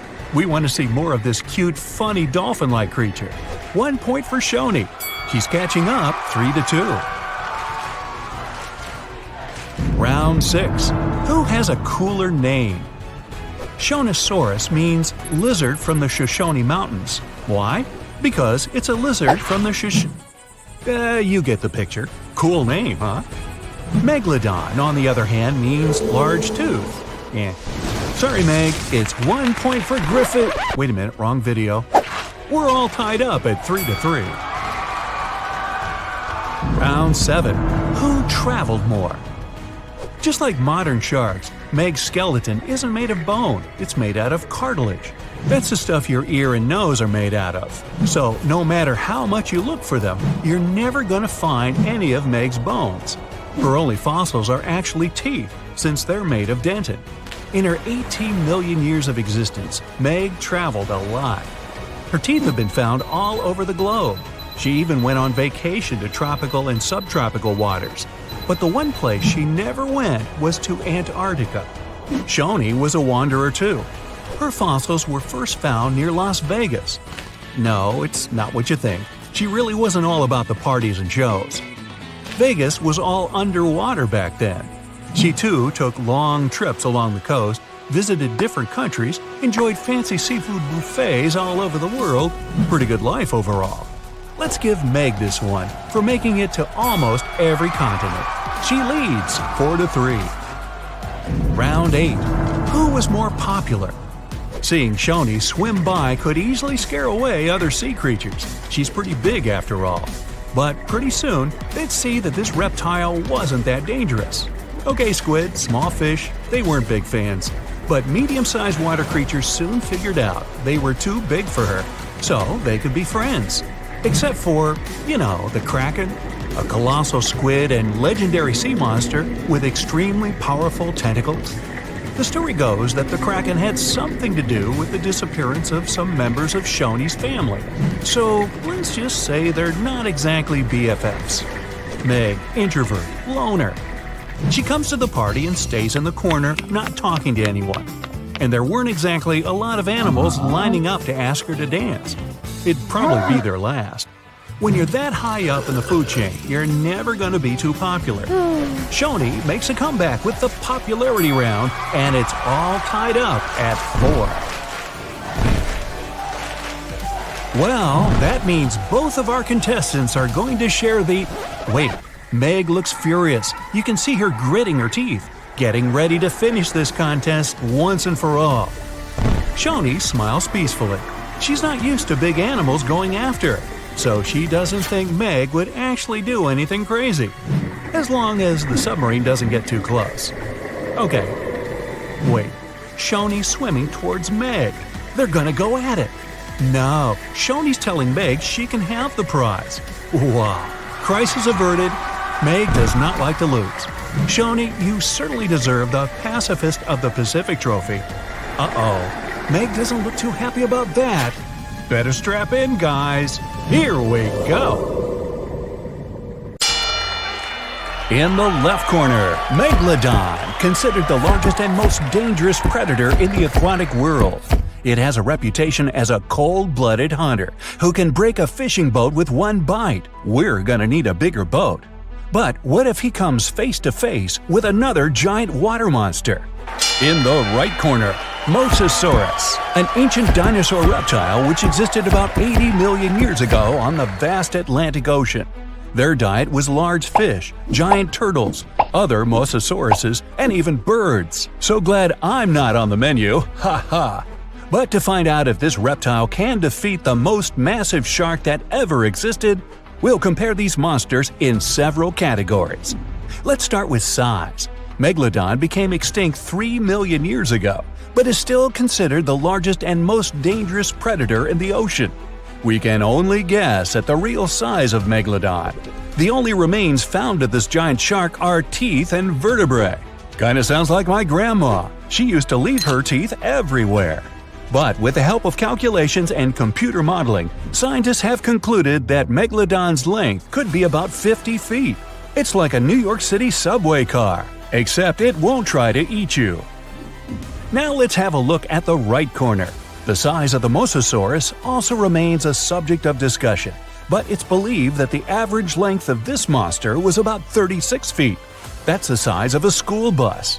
But in 2016, scientists found the largest Mosasaurus ever. Its length was 59 feet. Compare this to the tallest person ever, 8 feet.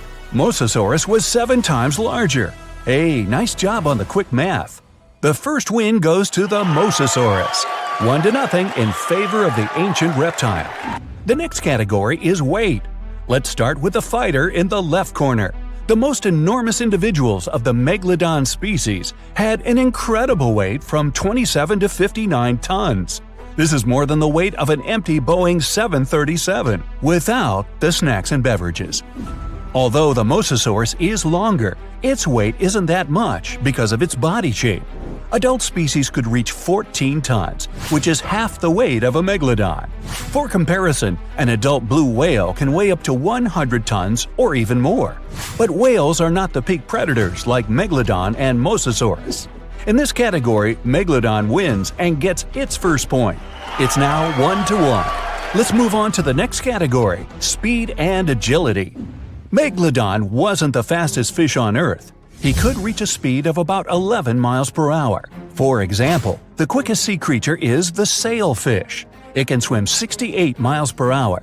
But this didn't prevent Megalodon from becoming the top predator in the aquatic world. The average person only swims at a speed of 2 miles per hour. But the Achilles heel of Megalodon is agility and maneuverability. In fact, Meg is a 50-ton truck, so he can't turn and change direction quickly. If he's going to attack, he has only one chance to hit, because if he has to go for a second lap, his prey will have the opportunity to scoot.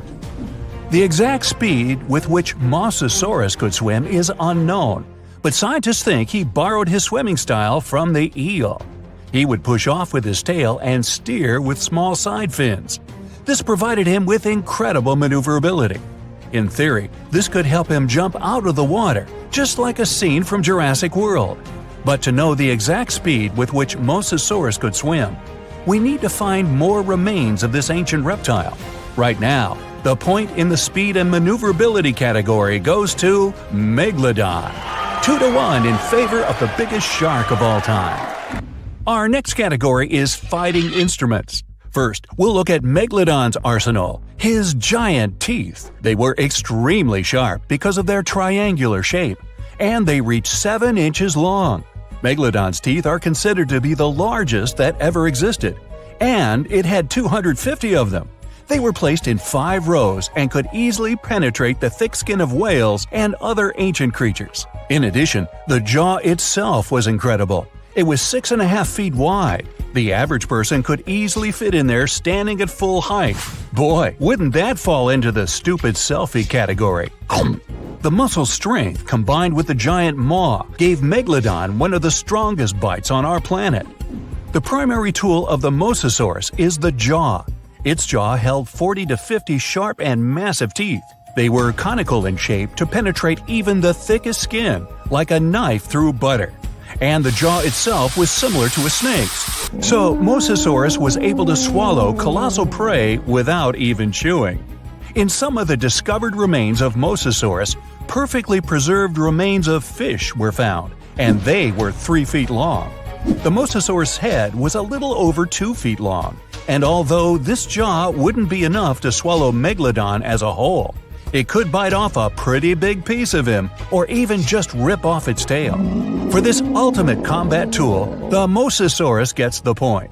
The score is tied 2-2. The last category is combat skills. Although Megalodon has a giant mass and sharp teeth, he reached the top of the food chain for another reason: intelligence. Scientists found many remains of whales with scars from Megalodon's teeth. These findings have helped to understand the hunting tactics of this giant shark. It turned out that Meg could find weaknesses in other marine creatures and knew where their vital organs were located. Other remains had many fractures. Apparently, the victim had experienced Megalodon's 50-ton ram. It could easily have broken through concrete walls. The whales didn't stand a chance. With the help of strategy and tactics, Megalodon could have handled prey much bigger than himself. He could attack the whale's tail and fins until he was completely immobilized. And then, when the victim was defenseless, well, like they say, dinner is served. Unlike sharks that love to ambush, Mosasauruses were quite aggressive. Scientists found many remains of the Mosasauruses with traces of teeth marks from their own species. Whether they fought for food or territory is unknown, but we know for sure that their fights were brutal. The remains had many fractures, but they didn't ram their victims. No! They grabbed its head and actively bit and struggled, breaking its bones. Such a technique is used by modern crocodiles. Also, the Mosasauruses had excellent vision, which gave them a chance to see the victim from afar and attack unexpectedly. Before we move on to the fight, a bonus round: Audience Sympathy Prize. Megalodon has appeared in many different movies, TV series, and comics, and each of its appearances has inspired fear in the audience. He really has a reputation as an ideal predator, and I would bet my money on him. Mosasaurus, on the other hand, doesn't have many appearances in popular culture, but the scene where he eats a great white shark in one bite surprised spectators around the world. So this dinosaur has the potential to become a star. This, of course, doesn't affect the outcome of the fight. Oh, there's the gong. Now we'll find out who will win this fight. Opponents meet in the waters off the coast of North America. Mosasaurus noticed Megalodon from far away and attacked first. However, his teeth are not big enough, and he barely hurts the Meg. Now, the giant shark is attacking the reptile. Mosasaurus is very agile, and he easily dodges the slow blows of the Megalodon. They break apart. It's time to change tactics, and Megalodon decides to go for a trick. Mosasaurus is a reptile, though a huge one. This means it breathes air and swims underwater only by holding its breath. Meg begins to descend deeper, luring Mosasaurus into a trap. In deep water, the ancient reptile feels uncomfortable and begins to make mistakes. Megalodon attacks fins and tail, depriving the enemy of mobility. Once the Mosasaurus loses its tail, the battle ends. Oops. Megalodon has again proved that he is the king of the seas, and he deservedly stands at the top of the food chain. Ladies and gentlemen, welcome to the fight of the century. In the left corner is the most famous dinosaur of all time, Tyrannosaurus Rex. Let's call her Tyriana. She existed about 70 million years ago and was a true queen in today's North American territory. No one could defeat her in a fair battle. Well, except for that big meteor. Spoiler! In the right corner is the nightmare of the sea, Megalodon. This one's named Megan. This species went extinct about 3 million years ago, but legends about it are still alive. It's the biggest shark that ever existed, and it was a super predator in its time. Both fighters are the highest predators in their category. But what happens when they meet face to face? To find out, let's move on to the first category, size. The largest T-Rex ever found was named Scotty. Hey, beam me up! His hips were about 12 feet tall. But if Scotty straightened his back, he would be about 42 feet tall. It's like putting 3 giraffes on top of each other. And if you wanted to pet this cute guy on the nose, you'd have to stand on the shoulders of 7 people to reach him. Even though our T-Rex is not the biggest of its kind, Tyriana still remains one of the most dangerous. But now, let's look at the size of her opponent. The size of the Megalodon is still a controversial thing. The fact is that the only remains of this ancient shark are teeth and vertebrae. So scientists can only guess about the real size of this shark. But even by the most modest calculations, it's bigger than T-Rex. Megalodon was about 50 feet long, which is more than a school bus. It was not only the most massive shark that ever existed, but also the largest fish in the world. Its closest competitor in size was a modern whale shark, but he loses to Megalodon by as much as 10 feet. So, in the size category, Megalodon left no chance for T-Rex. The first point goes to the giant shark Megan. The next class is weight. Let's start with Megan. Usually, adults had a weight of 27 to 59 tons. This is like 3 heavy-lift transport helicopters, or almost like a tank. Actually, some houses have less weight than Megalodon. Its only competitor in the sea is the blue whale. What does T-Rex answer to this? Although it's an incredibly large predator, the largest individual rexes could only reach a weight of 14 tons. That's relatively small for its size. T-Rex could be terribly slow and clumsy, but some of its bones are hollow. This is what reduces its total weight. Thanks to this, she could be much faster and more agile without losing strength. But we see that Tyriana loses to Megan in weight by at least 3 times. So, another point goes to Megalodon. Next up is speed and agility. According to different estimates, Tyrannosaurus rex could run at speeds of 11 to 45 miles per hour. For comparison, the speed of the fastest human on Earth is only 16 miles per hour. So, you do the math. Yep, we wouldn't have had a chance to escape having lunch with, being lunch for T-Rex. But what about maneuverability? Tyriana seems to be big and clumsy. However, T-Rex had excellent balance because of her massive tail and could turn and change direction very quickly. And look at her legs. She clearly doesn't miss a leg day. Now let's look at the second fighter, Megan. Scientists have found that the Megalodon could swim at a speed of about 11 miles per hour. This was enough to become an ultimate predator, but it was inferior to many other species. For example, the fastest sea creature is the sailfish. It can reach 68 miles per hour, about 100 feet per second. Besides, because of its heavy weight, it could not quickly turn or maneuver. Imagine a giant truck needing to make a U-turn. So, when she attacked, she had only one chance to strike. If she missed, she went for a second lap. This gave her prey enough time to run away. In this round, T-Rex finally gets her first score. But we're still 2-1 in favor of Megan the Megalodon. Okay, moving on to the next category, fighting skills. Megalodon was definitely the best predator in the aquatic world, not only because of its size and mass, but also because of its intelligence. Scientists have found traces of Megalodon's teeth on the remains of whales. They concluded that Megan aimed at her prey's weakest spots and knew where the vital organs were located. Other remains of Megalodon's victims had many bone fractures. This suggests that she was not shy about using her weight as a ram. Such a 50-ton ram could easily break through concrete walls. Some individuals prefer to attack the whale's tails and fins first to immobilize them, then attack a defenseless victim. This makes the Megalodon an excellent strategist. Megalodon's prey just didn't have a chance. So, this shark had 2 main techniques: ram and ultimate bite. But the arsenal of T-Rex is much broader. Like a Megalodon, it had the strongest bite of its kind and also used a ram. Although its weight was not as big as Meg's, Tyriana could reach a much higher speed, and her impact was much more powerful than that of a shark. On top of that, she could strike with her tail, and her legs had a tremendous force and could hold the victim. No doubt the T-Rex arsenal is much more diverse. So this point goes to the dinosaur. Now it's time for the bonus category, the prize of audience sympathies. T-Rex is undoubtedly the most famous dinosaur of all time. It's appeared in movies, TV series, cartoons, video games, and even postage stamps and memes. And its skeleton in the American Museum of Natural History is the most recognizable in the world. But there are also many myths about it.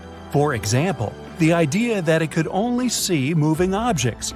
In a famous movie, the heroes escape from a T-Rex by just remaining frozen in place. Well, first of all, a dinosaur could easily smell them. Secondly, T-Rex had an excellent vision. It was actually 13 times clearer than humans. Megalodon, on the other hand, has the reputation of a real devil. A scene where Megalodon destroys a fishing boat is still a cult favorite and frightening for viewers worldwide. But because there were so few remains left of it, we can only guess what it really looked like. So, Instagram T-Rex would be much more popular. T-Rex takes this point.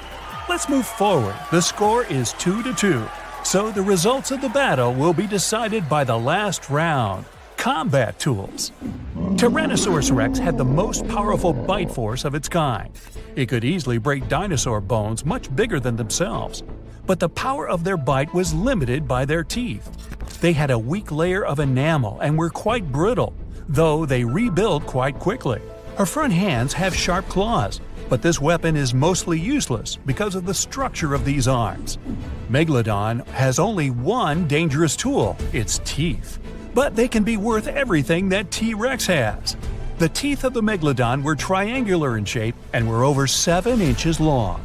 These are the most massive teeth that have ever existed, and it had 250 teeth, arranged in 5 rows. Each of them was incredibly sharp and could penetrate through the thick skin of whales. Also, the Megalodon's jaw was 6.5 feet wide. An adult person could easily fit in there, but not for long, because Megalodon had one of the strongest bites on our planet. The gong sounds, and it means it's time to start the fight. These two predators meet on the coast of North America. Megalodons mostly lived in deep waters, but sometimes they hunted near beaches. T-Rex was also in this area, and now these two predators have come face to face. In shallow water, the Megalodon becomes even slower, and T-Rex easily evades its bite. But it's difficult for her to attack the shark, because Tyriana's body size does not allow her to dive underwater. T-Rex decides to retreat to even shallower water. Megan the Megalodon drops, trying to bite the dinosaur, and just rams her with all of her 50-ton weight. The T-Rex loses her balance and falls down. Now, nothing can help her. Uh-oh. So, Megalodon proves again that she was the ultimate predator and could easily defeat the world's most famous dinosaur. Tonight, the biggest and fiercest shark in history will face the Blue, a mysterious creature from the ocean depths. The fight takes place far out at sea, so people are not in danger. But if Megalodon loses, the life of all mankind may be at risk. But first, let's get to know our opponents better. Megalodon was an ancient marine predator, a giant shark feared by all aquatic life for millions of years. Megalodon had no competitors in the oceans.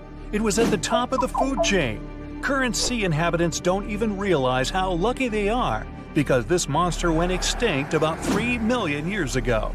Although people can't know for sure if it's really gone. The ocean is only 5% explored.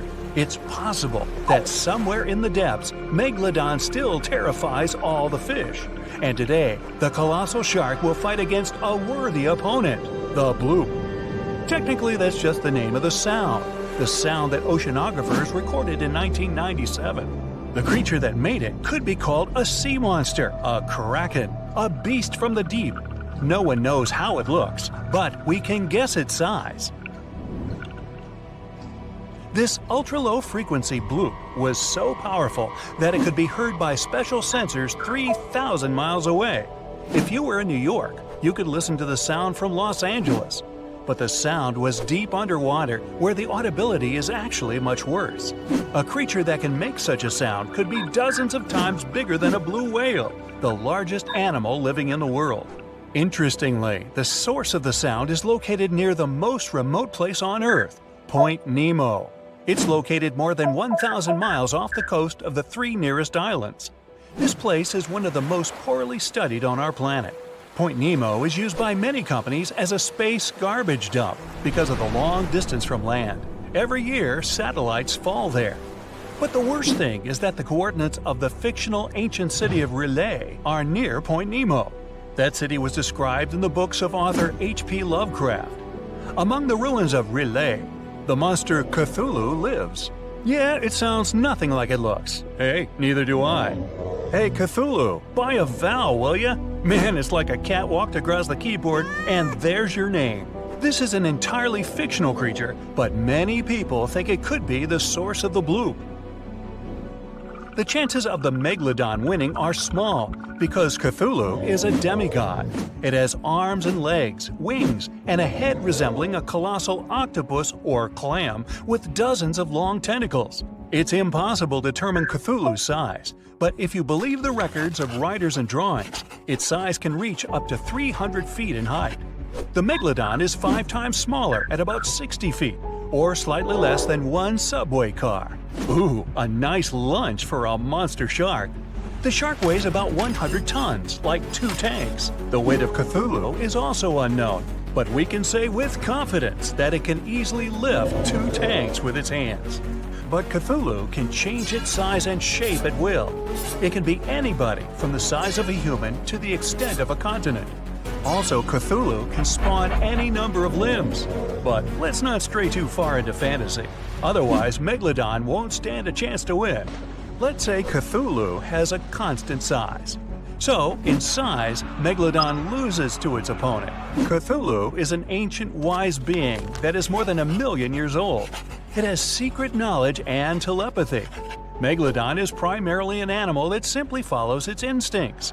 One of the main advantages of any match is intelligence, so Cthulhu wins against the giant shark again. Lovecraft described Cthulhu sleeping for many millennia and waiting to awaken to start an apocalypse. Therefore, all people in the world are interested in a Megalodon victory. To support the shark, people send their ships to help. It's a bit unfair, but even now, Cthulhu wins. The monster can control people telepathically. It gives an order to every sailor's brain, and all the ships sail away from the battlefield. Oh, by the way, do you know what sea monsters prefer for lunch? Fish and ships! An oldie but a goodie. Meanwhile, as Cthulhu is distracted by the ships, Megalodon has a chance. There are 2 things in which the shark is superior to a demigod. The first is speed. Megalodon doesn't swim very fast, about 11 miles per hour. Athletes can run faster, but for giant Cthulhu, this is fast. Megalodon can maneuver around the green monster, and thanks to its smooth skin, slip out of the demigod's clutches. Megalodon swims behind Cthulhu and uses its second advantage, jaws. The bite of a Megalodon is considered one of the strongest among all creatures that have ever existed on Earth. Its bite force can reach up to 20 tons, 6 times stronger than a Tyrannosaurus, 60 times more powerful than an African lion's bite, and 600 times more powerful than mine. Megalodon bites its prey armed with 300 teeth. Each one is razor sharp and the size of an adult's palm. Such a jaw becomes an advantage in the fight against the bloop. One Megalodon's bite is enough to injure Cthulhu seriously. But of course, this isn't enough to defeat a demigod. Thanks to its speed, the Megalodon can inflict many attacks, but sooner or later, Cthulhu will manage to catch the shark. Cthulhu uses tentacles to grab its opponent. Megalodon is trapped and can't move. The bloop is going to pull the shark out of the water. It seems that the green monster will win the fight. But several unknown objects are approaching the place of the fight. Cthulhu is being attacked from all sides. The green monster is unique, it's one of a kind, but the Megalodon has offspring. Many sharks from all over the ocean swim to help their relatives. Now the sides are equal. Cthulhu again uses telepathy to summon people to help. Hundreds of ships sail to the fight location. It orders them to open fire on the enemies. Dozens of sharks quickly swim around Cthulhu. It's impossible to hit them and not injure the green monster. Cthulhu loses by its own mistake. It cancels the telepathic order and decides to deal with the shark squad alone. Cthulhu uses its tentacles to catch each shark one by one. But the sharks work great as a team.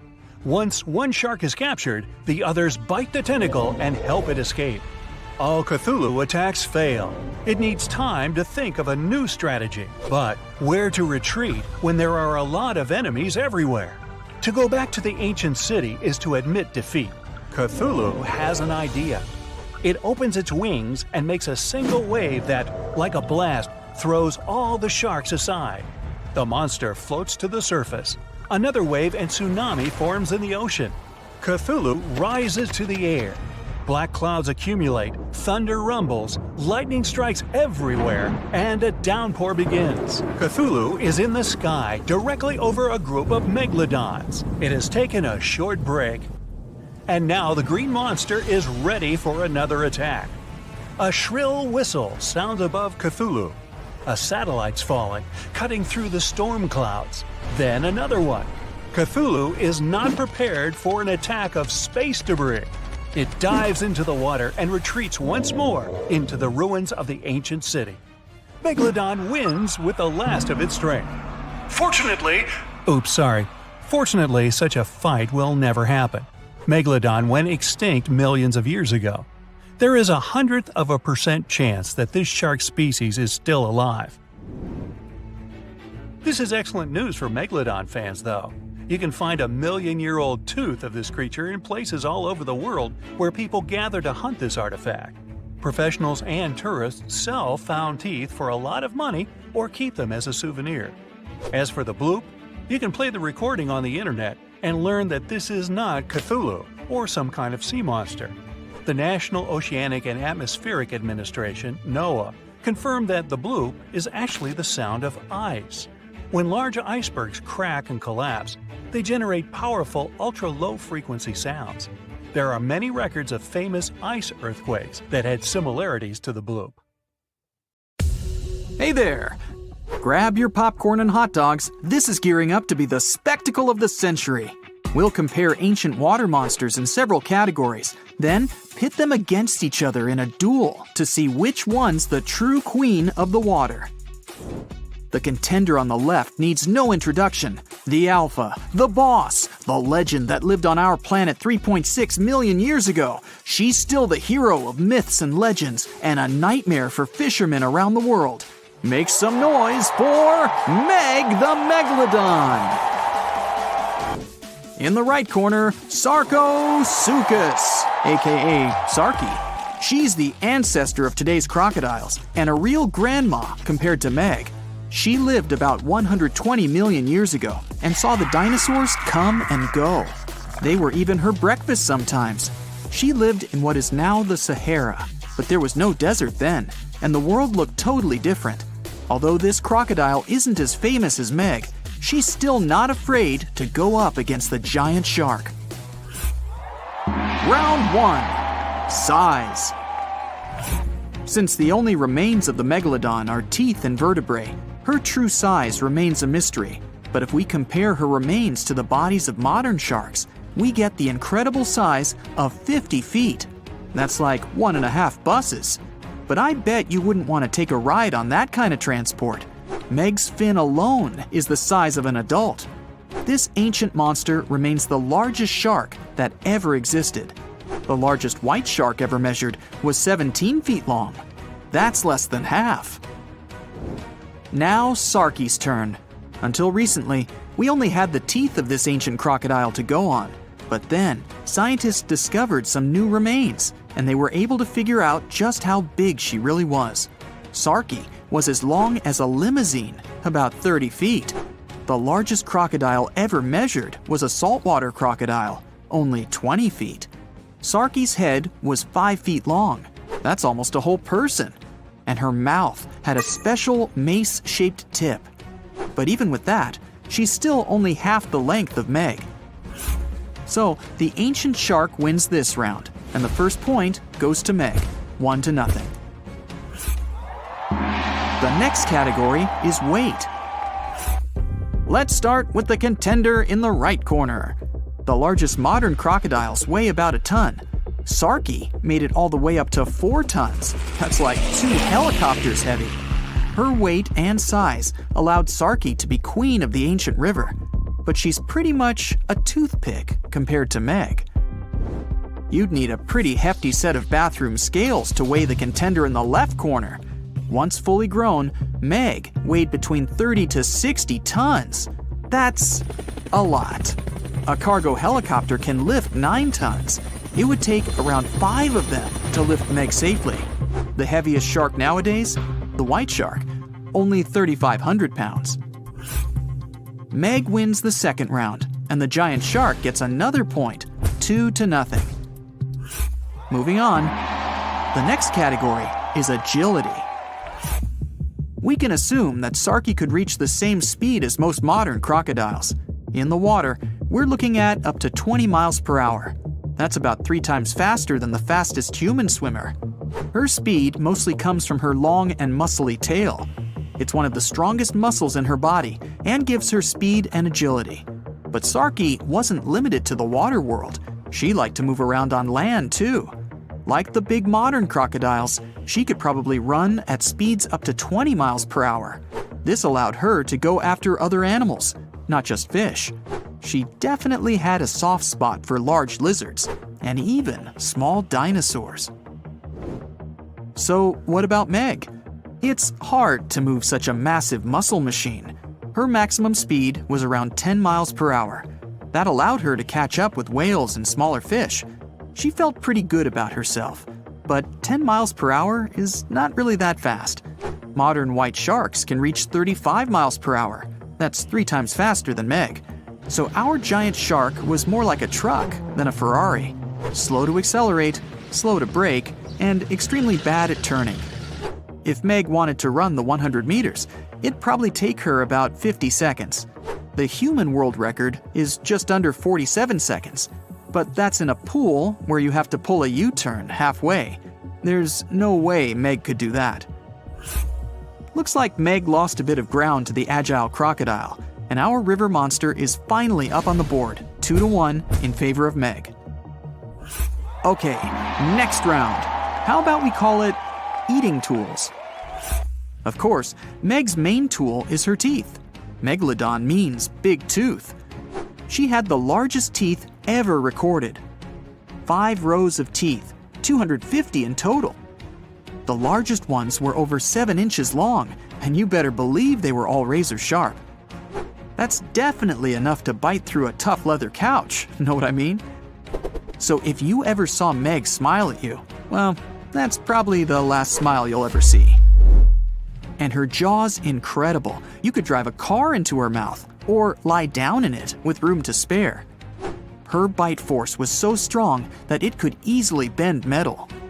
Whales, dolphins, fish, fishing boats, crunch, munch, gone. Sarki's teeth are a bit different, but no less awesome and powerful than the biggest shark of all time. She had 70 teeth up top and 62 down on the bottom.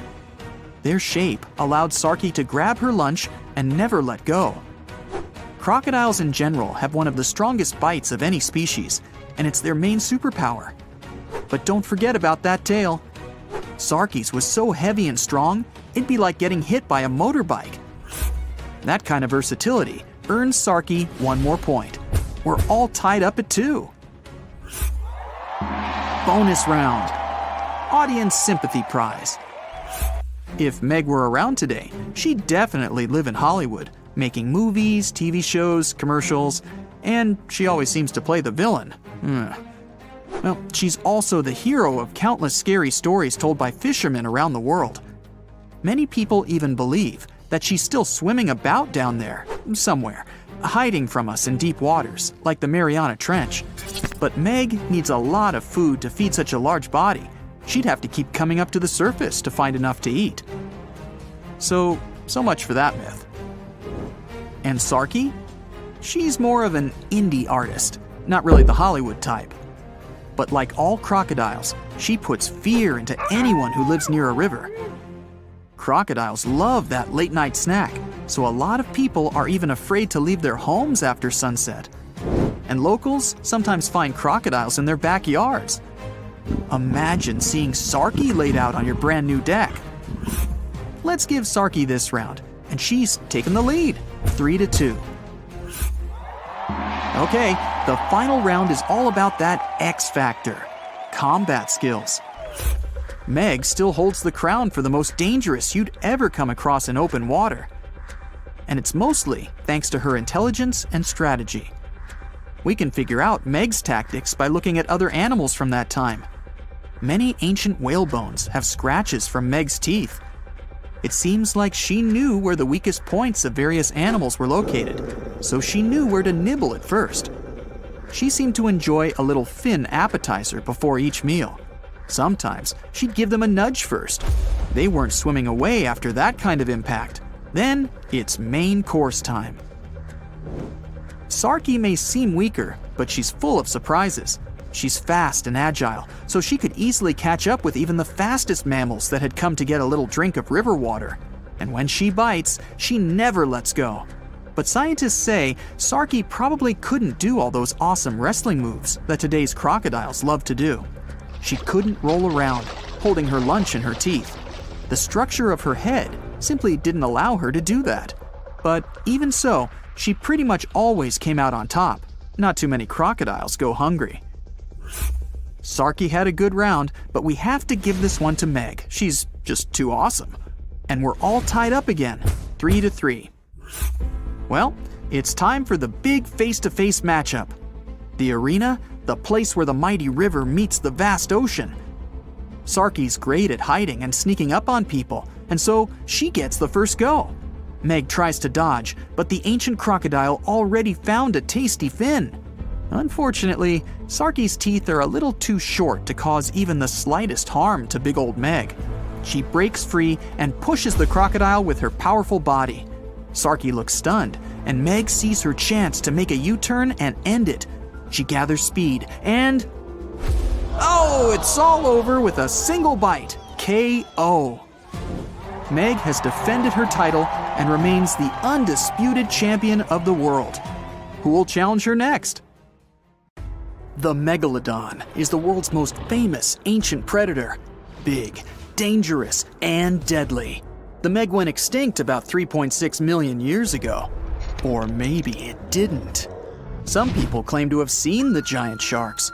Others believe megalodons are hiding from us deep in the ocean, where people had never been, such as in the Mariana Trench. Also, people constantly find megalodon teeth. Some think it's because the giant sharks still exist, but are just trying to avoid attracting attention. Let's compare a human to this sea monster.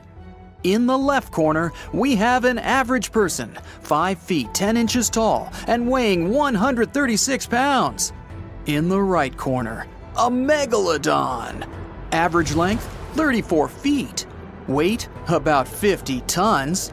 So we're up against an animal the size of a school bus, which has the mass of a Boeing 737. Let's take a closer look at the megalodon. Of course, it has teeth.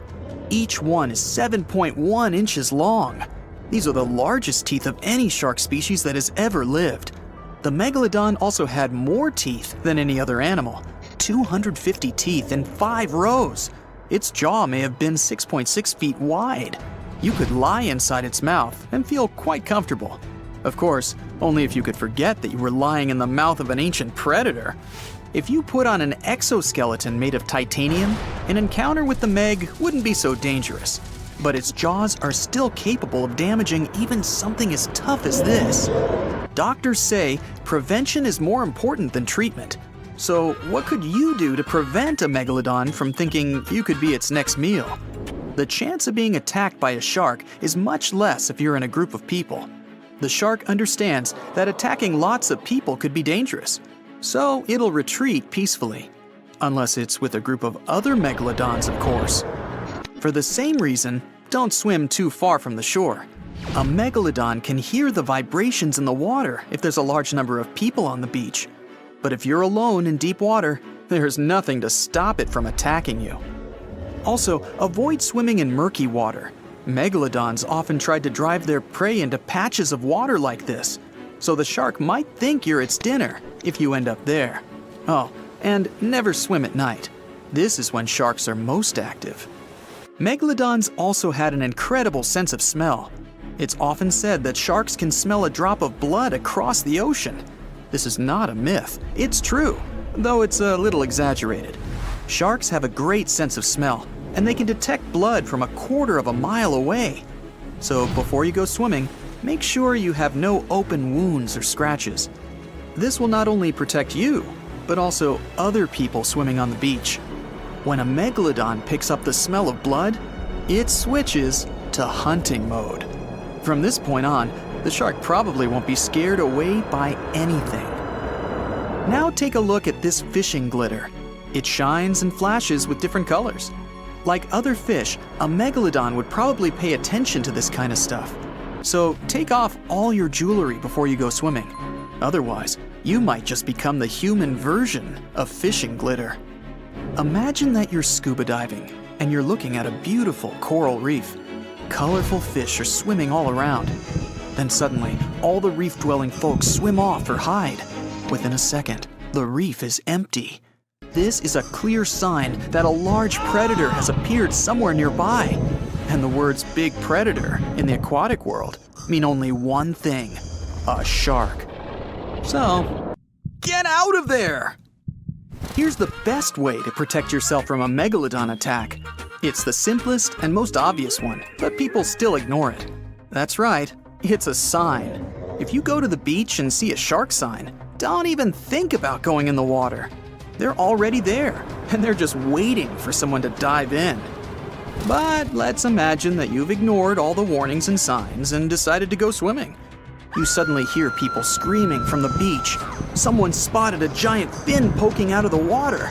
The fin is moving in your direction, and you need to decide what to do. So how can you protect yourself if the megalodon attacks you? First of all, stay calm. Yes, I know we're talking about a giant shark, but if you start panicking and hitting the water with your hands, it'll only attract its attention. Try to reach a boat or a group of people. Do it as calmly as possible. If you're completely alone, you could try not moving at all. Usually, sharks try to bite people. If it's a regular shark, there's a chance it won't be too serious. Once it's had a taste, the normal shark will probably decide to leave you alone. That's right, they actually don't find us very appetizing. But you won't have this kind of luck with a megalodon. Its jaws are so big that it can swallow you whole. So staying put is not an option. But if you encounter a megalodon in shallow water, you still have a chance of surviving. Because it's so enormous, the Meg has problems maneuvering, especially in this kind of water.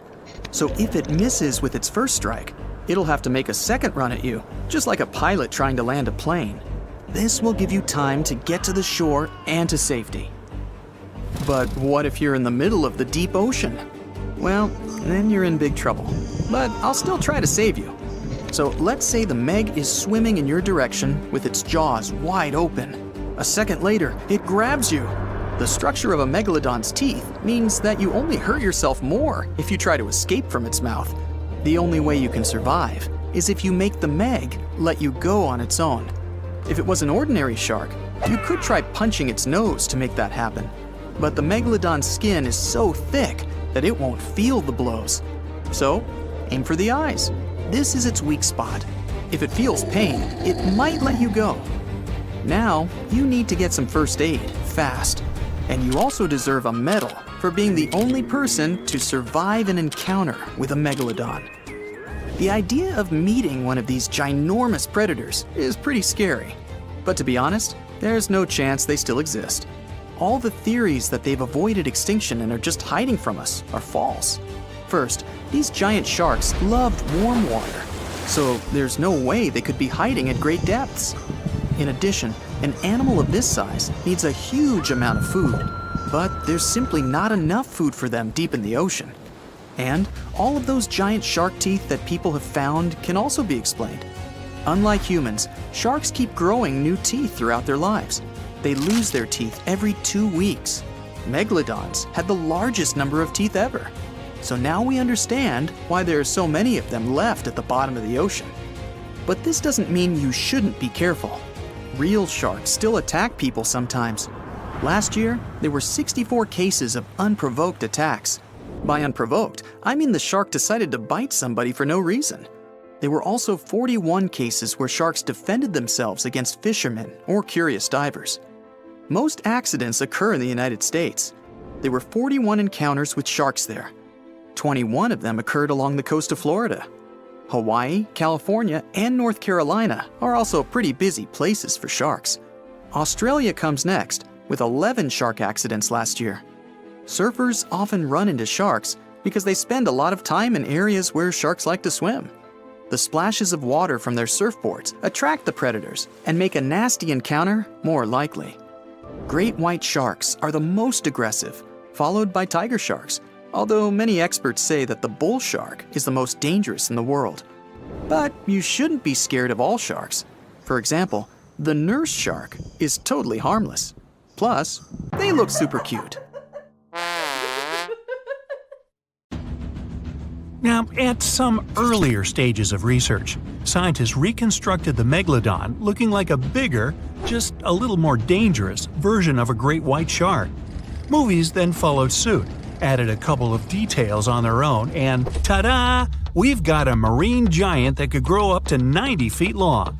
Well, hold on. Megalodons were usually between 50 and 55 feet, sometimes growing up to 60 feet. For comparison, a bowling lane is 60 feet long, a school bus is around 45 feet, and an average person is 5 feet 10 inches tall. So yeah, not bad Megalodon, but still not 90 feet. Its weight was around 50 to 60 tons, which is something like 10 adult elephants or even a Boeing 737. That's just their females though. The ladies were almost twice as big as the males. Another movie versus reality thing.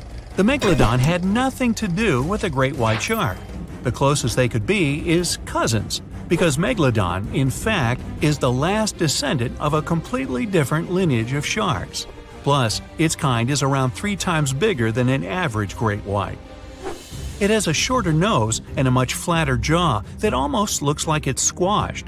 Also, Meg's pectoral fins are longer than those of the great white sharks. Ancient predators ate a lot, so they needed something to support their weight. They both had an excellent sense of smell, though, so even in prehistoric times, it wasn't a good idea to go swimming with a chunk of raw meat in hand. And it certainly isn't safe now. Whether the Meg's hiding somewhere in the depths, which some still believe is true, or it's gone forever, younger cousins will be there waiting. Also, both of them like to go after big marine mammals, so they would certainly have things to do together. That is, until the Meg got moody and accidentally ate its friend. You never know. These guys had a different hunting style. Great whites prefer to dive straight toward their prey and find the softest spots, like exposed legs or underbelly. Megalodon aimed for the fins and tail, because of its almost 10-foot jaws and what's considered to be the strongest bite ever. Its teeth could pierce almost anything. Sometimes an entire tooth would be found embedded in the bone of some bigger animal, such as a whale. Without the main parts they use for swimming, poor sea animals were then helpless and unable to escape. Yet whales were just a smaller part of the Megalodon's diet. Seals, sea cows, squids, dolphins, other sharks, the good old Meg probably wouldn't say no to some random school of smaller fish swimming into its mouth either. Nothing better than a good snack after a big tasty dinner. Even those giant turtles weren't safe within their thick shells. The Meg probably took those as a dare challenge on a daily basis. Such a diverse diet, and in big amounts. Megalodon would eat about 2,500 pounds of food every day. No wonder it dominated the ocean. Almost 300 teeth in 5 rows, and we're talking about sharp chompers that could grow up to 7 inches long. Even its name stands for giant tooth. Hey, I'm thinking maybe it had a cousin, orthodontia, which means either crooked teeth or deep pockets. Still, Megalodon would change thousands of teeth over a lifetime. Since Meg's teeth weren't that strong, they would often fall out. Then it would get new ones within 1 to 2 days, so it could continue its hunting sessions without any serious interruptions. The same thing happens with modern sharks as well. New teeth replace damaged or worn-out ones. Those teeth falling out were the only thing that helped scientists do any research on the Megalodon at all. They found them all around the world. Yup, Megalodons were quite some travelers. They lived in all oceans, and their fossils were found on all continents except Antarctica. What, too cold? Since their skeletons were not made of bone but of cartilage, teeth are the only evidence they've ever even existed. They gave scientists an insight into a lot of things, including size. Even with modern sharks, scientists determine their size by the dimensions of only one tooth, and do the same with the Meg. Megalodon had the strongest bite of all living creatures on Earth. It would definitely be fun to see the clash between the Meg and, say, T-Rex. Sadly, they missed their chance to meet and establish some long-term friendship since dinosaurs went extinct over 60 million years ago. Meg, on the other hand, terrified all the inhabitants of the seas and oceans from 23 to 2.5 million years ago. Where could Megalodon live these days? Well, it would probably love the places modern sharks go to, such as Florida, Hawaii, Brazil, South Africa, or some other tropical paradise. When you think about it, it's not bad at all. Meg, take me with you! Meg itself didn't have any serious competition or a natural enemy, but its infants were too weak to defend themselves. That's why the apex predator had to choose warm, shallow waters with no strong currents to raise its babies. Those, by the way, were around 6.5 feet long, not quite tiny themselves. Scientists actually found some of their juveniles' teeth, so it seems like part of their nursery areas was the coast of Panama, and that's 10 million years old. Okay, time to meet with one of Megalodon's potential rivals, the mighty sperm whale. 45 to 60 feet long, the size sure makes it quite an adversary. Modern sperm whales don't have such big teeth, but their ancestors, which lived around 13 million years ago, were well packed. The largest tooth found was 5 inches wide and 14 inches long. That's something like the biggest soda bottle out there. That would make an interesting combat. Here we're talking about this giant marine predator, but this is not the only intriguing ancient animal that wandered the oceans. In fact, sharks are some of the oldest creatures on our planet, more ancient than insects, mammals, dinosaurs, even trees. Mass extinction events wiped out most life on Earth. Giant asteroids fell on its surface, continents split up, and so many other things happened. But sharks were there, alive, persevering, apparently with no contact with the outside world, just chilling and doing their thing. The spiny shark was actually one of the first animals with a jaw. Not that it could do much with that jaw, since it was only around 12 inches long. Meg wouldn't even bother around this one, and it wasn't even a real shark, it just looked like one. If you ever wondered how a combination of eel and shark would look like, well, here it is. Eel shark preferred freshwater, was up to 3 feet long, and went extinct around 200 million years ago. Since dinosaurs appeared around 230 million years ago, the eel shark was probably there to give them warm welcome, prepare a buffet, but the dinosaurs had unfortunately mistaken it for dessert. Now, this predator would get some real screams on a nice sandy beach during a spring break if it was still alive, the Ginsu shark. It was nicknamed after Ginsu knives for a huge mouth of almost 500 razor-sharp teeth. One of this monster shark's hobbies was to go after big turtles. Okay, now seriously, what's with that shark turtle thing? Scissor-toothed sharks. Now we're talking. These guys lived around 300 million years ago and had some strangely shaped heads. The weirdest part were their jaws. This shark didn't shed old and worn-out teeth, but kept growing new ones at the back. Those in the front were then pushed forward, and with age, the shark got a really strange scissor-tooth look. Scientists are still unsure why it had to be like that. Hey, time to call in the orthodont. Even during the Meg's long reign, our favorite ancient predator still wasn't the only scary giant shark in town. For instance, well, I can't pronounce its name, so I'll just call it Mr. C. Unfortunately, not enough of its fossils were found to get more information, but some research says it had teeth more than 5 inches long. That also implies it could probably grow to be 20 feet long.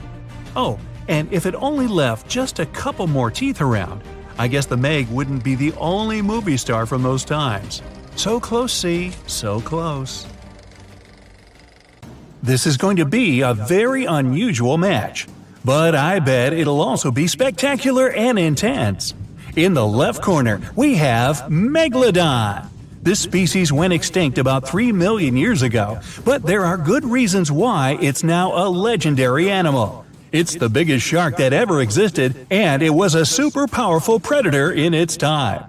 And a round of applause for our contender in the right corner, Titanoboa. This one's way bigger than any other snake.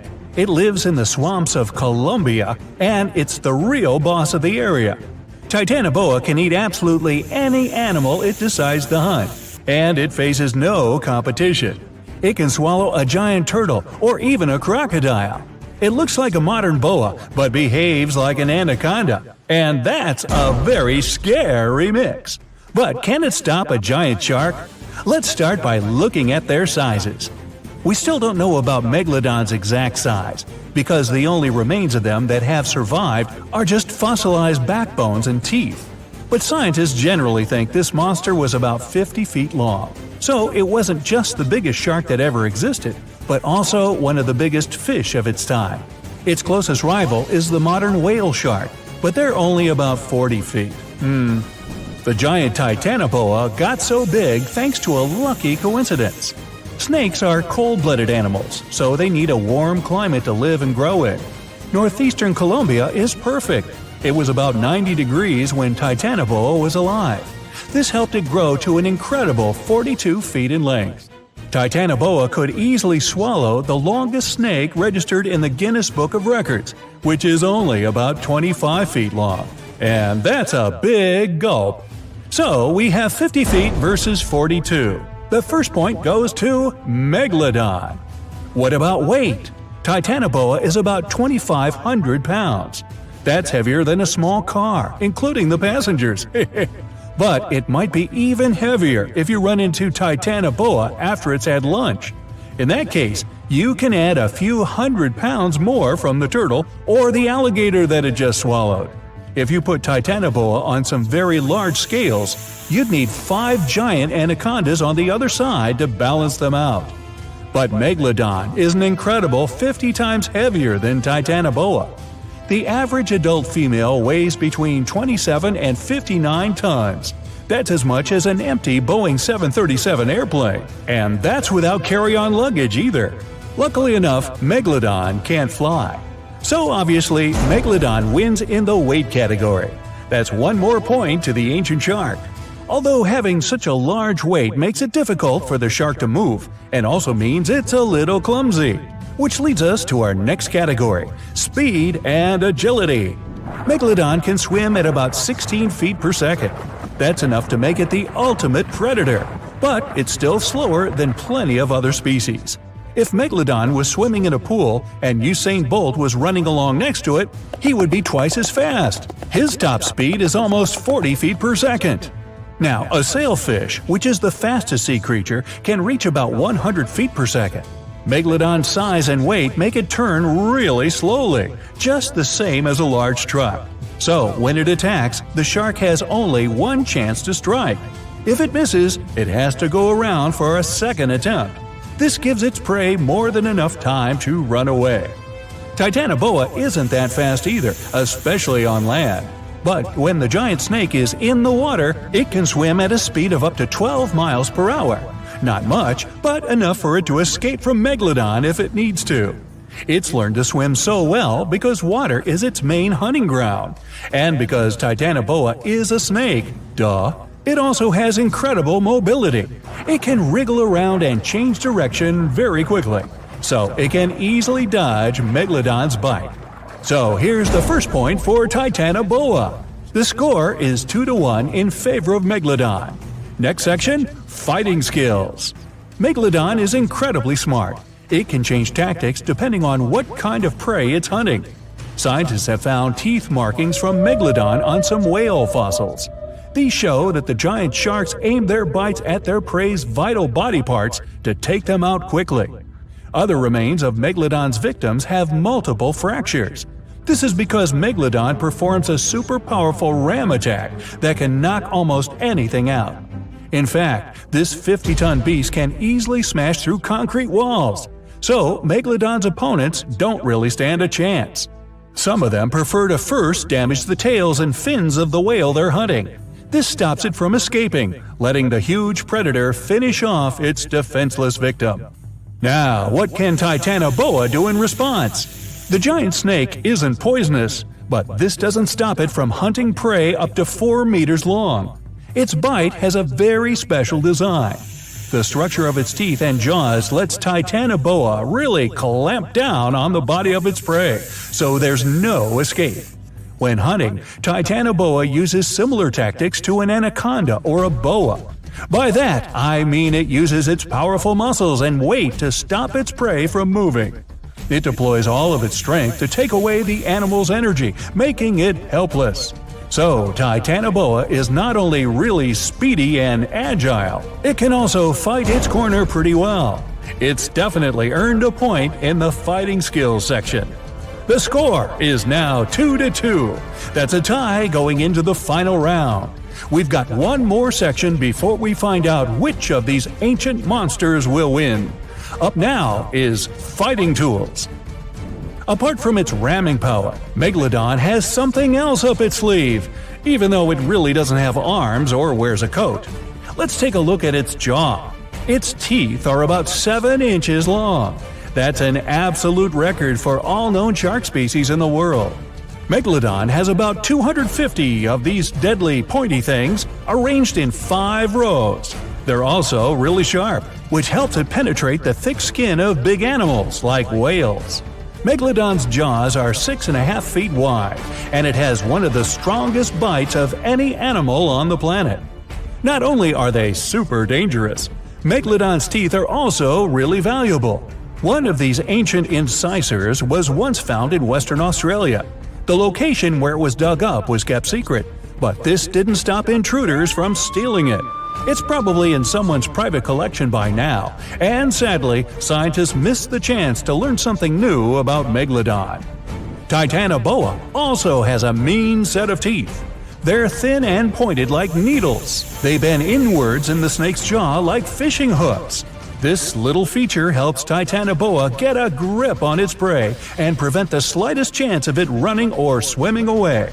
If the animal tries to pull itself free, it will only hurt itself even more.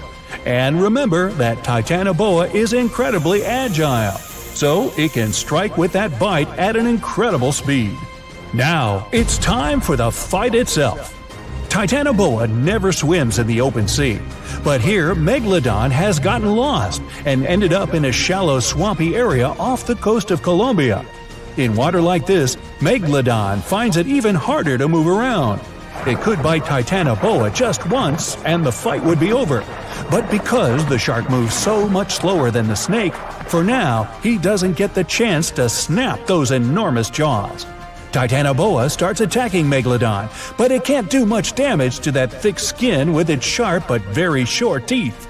Eventually, Megalodon gets its chance and ends the fight with a single bite. It turns out that those huge teeth were what really mattered in this competition. Chew on that for a while. That's 3-2 and a victory to the giant shark. Okay, so both of these animals live in the water. Other than that, there's little in common between them. A smaller one is a warm-blooded mammal, highly intelligent and curious, just like me. Its long streamlined body is usually either blue or gray, but there are also brown and even pink species. Ranging in size from 6 to 30 feet long, dolphins don't weigh more than 11 tons. Their slippery, hairless skin that feels rubbery to the touch is probably their most famous feature. The other animal is a notorious prehistoric predator, just like me. Growing about 60 feet long, it weighed almost 5 times more than the largest dolphin. Its size, huge serrated teeth, and incredible speed, well, that's what made the Meg the most feared creature in the ocean 23 to 3.5 million years ago. So, the question is, who would you rather meet while swimming in the ocean? A dolphin, a megalodon, or me? Oops, not me, never mind. In comparison with the sharp-toothed monster, dolphins look cute and totally harmless. But imagine the following picture. It's a hot summer day. It seems only logical to go for a swim in the sea. You're floating on your back, completely relaxed. Your eyes are closed, your breath even. Water's pleasantly cool around your body. A light breeze touching your face. You feel calm enough to doze off. Suddenly, something bumps into your leg. Yanked out of your half-slumber, you begin to flail until you're face to face with the invisible danger. Luckily, all you spot is a couple of easily recognizable fins and cute, smiley snouts. Whew, just dolphins. Guess you're lucky to meet them in the wild. These amazing creatures are so close you can touch them. You've heard people say dolphin skin feels rubbery, but to your mind, it's more like the inner part of a hard-boiled egg. One of the animals is so close to you that its salty smell fills your nostrils. You know, though, that dolphins don't have sweat glands. It means they don't sweat and are pretty much odorless. The smell you sense comes from the water they swim in. At first, you feel curious. The dolphins seem eager to interact with you too. They circle around but keep some distance. Soon, you can already count 7 or 10 animals swimming nearby. And then, uh-oh, are they playing with you? First one animal, then another. They come closer and push you with their noses as if you were a ball. It doesn't hurt since they're rather delicate and careful. While passing you from one to another, they make funny sounds. You can't but giggle at the dolphin's antics. Some time has passed, and you don't feel like laughing anymore. The animals are getting too bold, and their pushes grow stronger. All of a sudden, you realize that you're pretty far away from the shore, surrounded by wild, massive animals. Even though they look friendly, their behavior is totally unpredictable, and the worst is yet to come. The largest of the dolphins comes up with an idea of swimming under you, then diving deep down to the bottom. This creates a whirlpool, and it starts to pull you inside with an enormous force. The dolphin reappears, then dives once more. Soon, you don't have enough time to get some air into your lungs. After every 5 seconds at the surface, your body gets dragged underwater again, and again. Several more dolphins join the game. You're shocked, disoriented, and worn out. It's impossible to keep up with the animals, and you rapidly lose strength. At one moment, you realize with frightening clarity that you're drowning. The only thing that gives you hope is that from time to time, some of the dolphins push you back up to the surface. They probably guess that if you drowned, the game will lose its fun for them. Yeah, it won't be fun for you either. The whole thing can't have lasted longer than 10 or 15 minutes, but for you, it's been an eternity. After the animals get bored, you muster up all your strength and swim toward the beach as fast as you can. The dolphins don't follow you. Exhausted and trembling, you manage to get out of the water and fall down on the sand. The only thought in your mind is, now I understand why sharks are afraid of these cute creatures.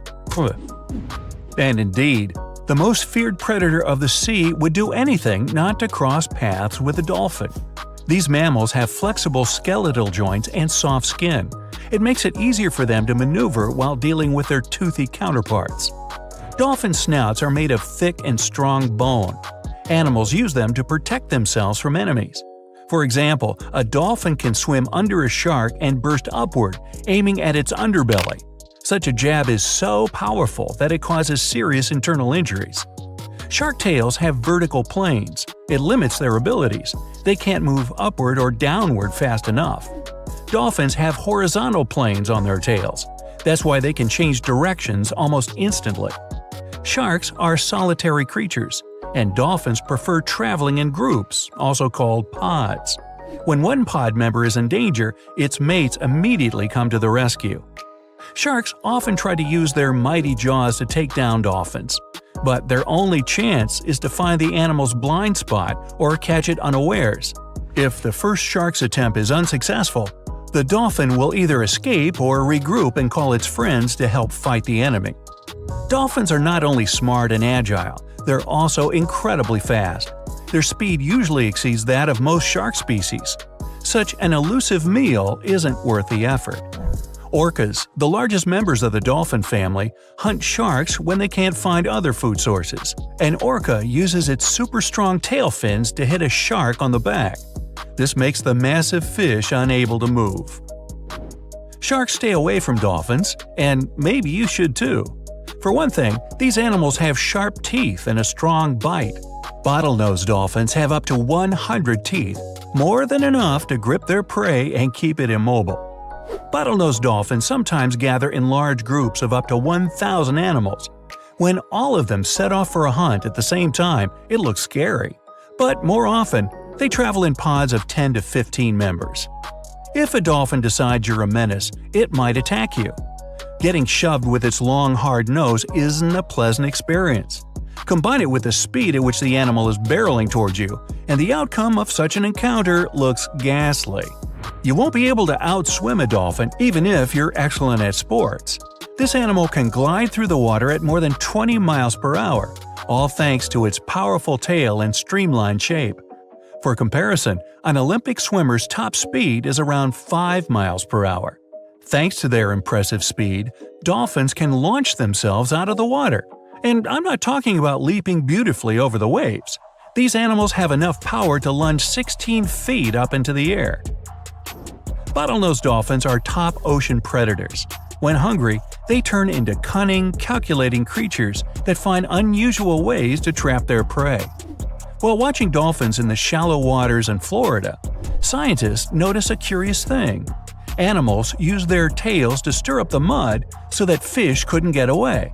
And in Australia, dolphins were spotted using sponges to dig smaller animals out of the seafloor. Even better, they share new methods of hunting with their mates. Sometimes even recipes. Just kidding.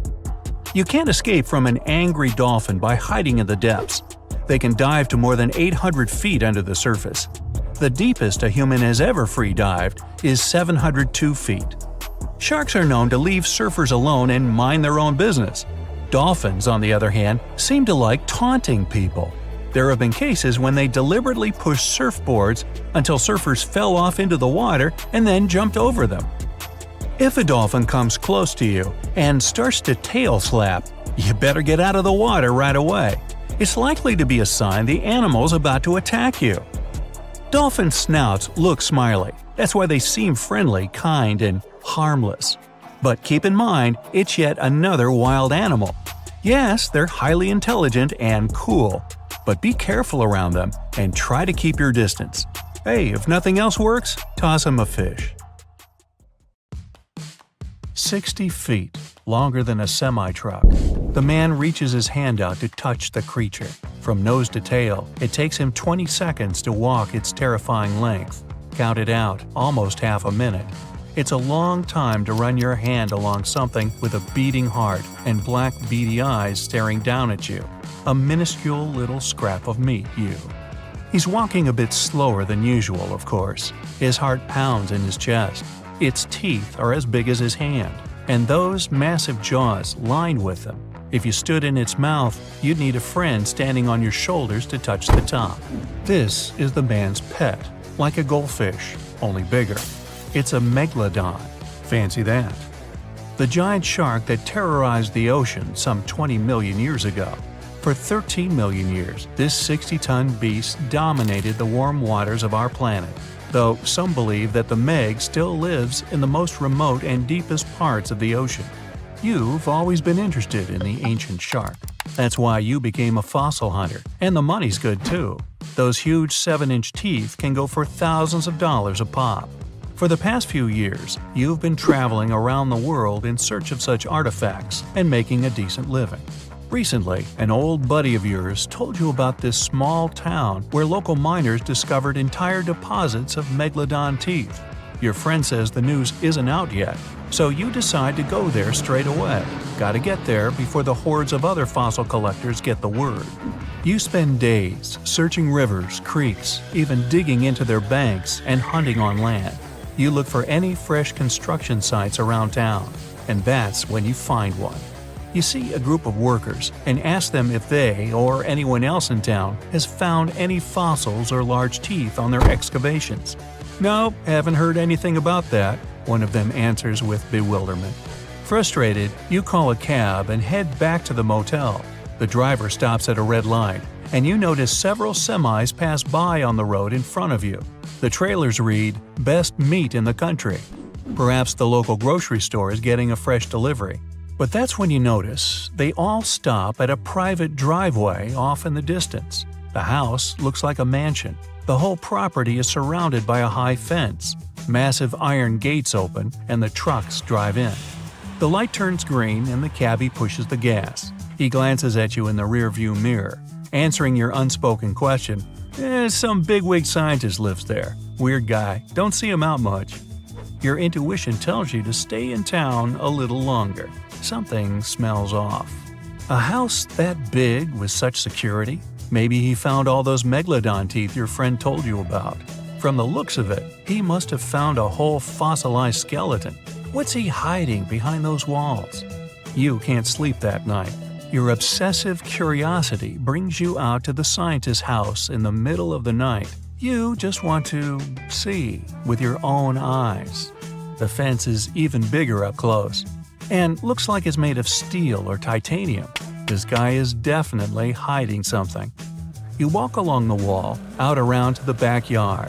You hear some kind of humming from the other side, like a machine or pump. Big Shot probably has a massive hot tub with that Meg money, you scoff in your head. The structure is way too high to climb, but you notice a tree nearby. You climb it and carefully grab the wall. You hold onto it with both hands, your legs dangling on the other side. You unclench your fingers and thud. Ow! Hard landing, but you're in. You turn around and that's when you see it. A gigantic round pool, must be the size of a football field. Lights under the water barely make the thing glow. It's deep. You get closer to peer over the edge when, oops, you slip on the wet floor and go plunging in. You open your eyes. It looks even bigger underwater. But then you see a dark shadow off in the distance. It's getting closer and closer. Within a half a second, the form starts to make sense. Fin, eyes, jaws, rows of razor-sharp teeth coming right at you. You're frozen with fear. A hand grabs your collar and pulls you out of the water. Inches away from your face, the monster's toothy jaw snaps shut. The scientist saved you. You're in shock for a few minutes as you cough and catch your breath. You look up at the man. That was alive? But it can't be. A Meg? Yes, he says calmly. He's a middle-aged man. Gray streaks paint his dark hair. His eyes are tired, but already wise. Oddly enough, he doesn't question your intrusion.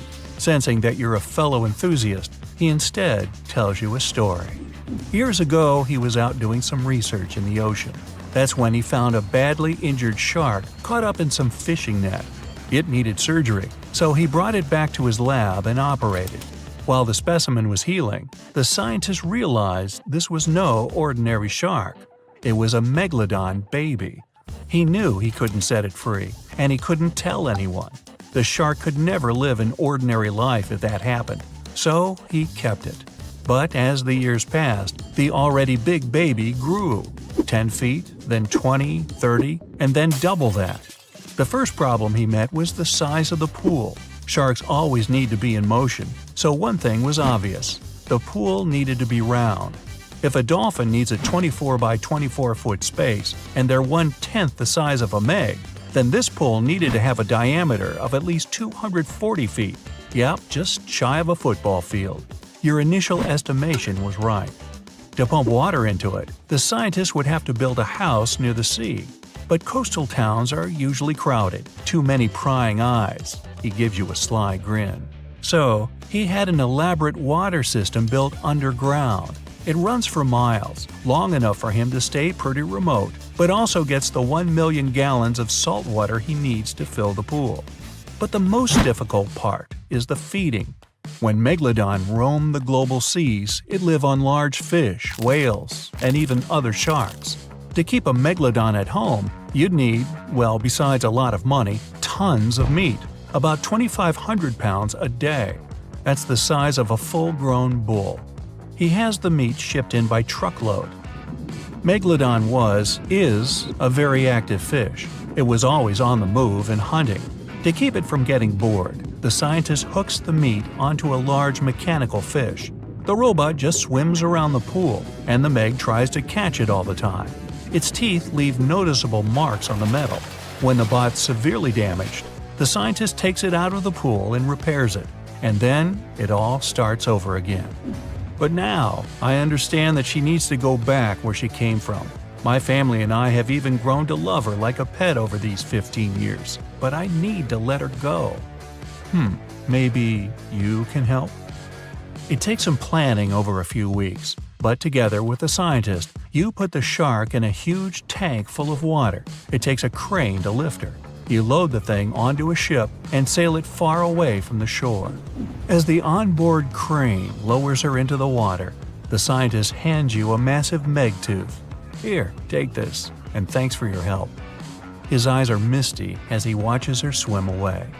But this time, you decide not to sell it. Nah, this is a souvenir for the memory. The Megalodon was the biggest shark to ever live. Not only that, it's one of the biggest fish and the largest predator in Earth's history. They've been known to reach lengths of up to a whopping 70 feet. That's over 3 times longer than the biggest great white shark on record. The females have also been found to be around twice the size of the males. The Megalodon could swallow a small car without it even touching its teeth, if cars had been around then. Its teeth could grow to over 7 inches long. It looks like we're going to need a bigger boat, and best make it steel-plated, as this shark can easily gnaw its way through ships. The underwater terror could bite a ship clean in half, with the highest bite force ever calculated for any animal, living or extinct. The force of its ferocious bite was up to 40,000 pounds. That's around 108,000 times the strength of a human's and 10 times the force of a modern crocodile's bite. Its chomp is so strong that it makes the T-Rex's bite look about as powerful as my granny's after she's taken her dentures out. In fact, the Meg was so big and powerful that it had no natural predators. It was the uncrowned king of the seas, swimming freely from ocean to ocean. This cosmopolitan creature was found all over the world, from America to Europe and Australia to Japan, assuming there were countries back then. Meg fossils have been found on every continent except Antarctica. Everybody skips Antarctica. Science tells us that the Megalodon went extinct over 3.6 million years ago. But could they still be alive at the deepest depths of the ocean? Only around 80% of the ocean has been explored, and its deepest point, the Mariana Trench, is over 7 miles down. So who knows what's lurking at the bottom? If you did manage to make it down, it is unlikely that you'll run into a Meg, though. The sharks, like us, preferred warmer coastal waters. Deep ocean living would be too cold for the beasts, and food would be scarce. Their entire bodies would also have to evolve to avoid being squished by the enormous water pressure down there. It's unlikely they're still around, but not impossible. Some good news, if you do run into one, is that the shark is pretty unlikely to eat you. You are way too small a meal for the Megalodon, even if you have a couple of friends with you. This guy eats whales that are over 50 feet long.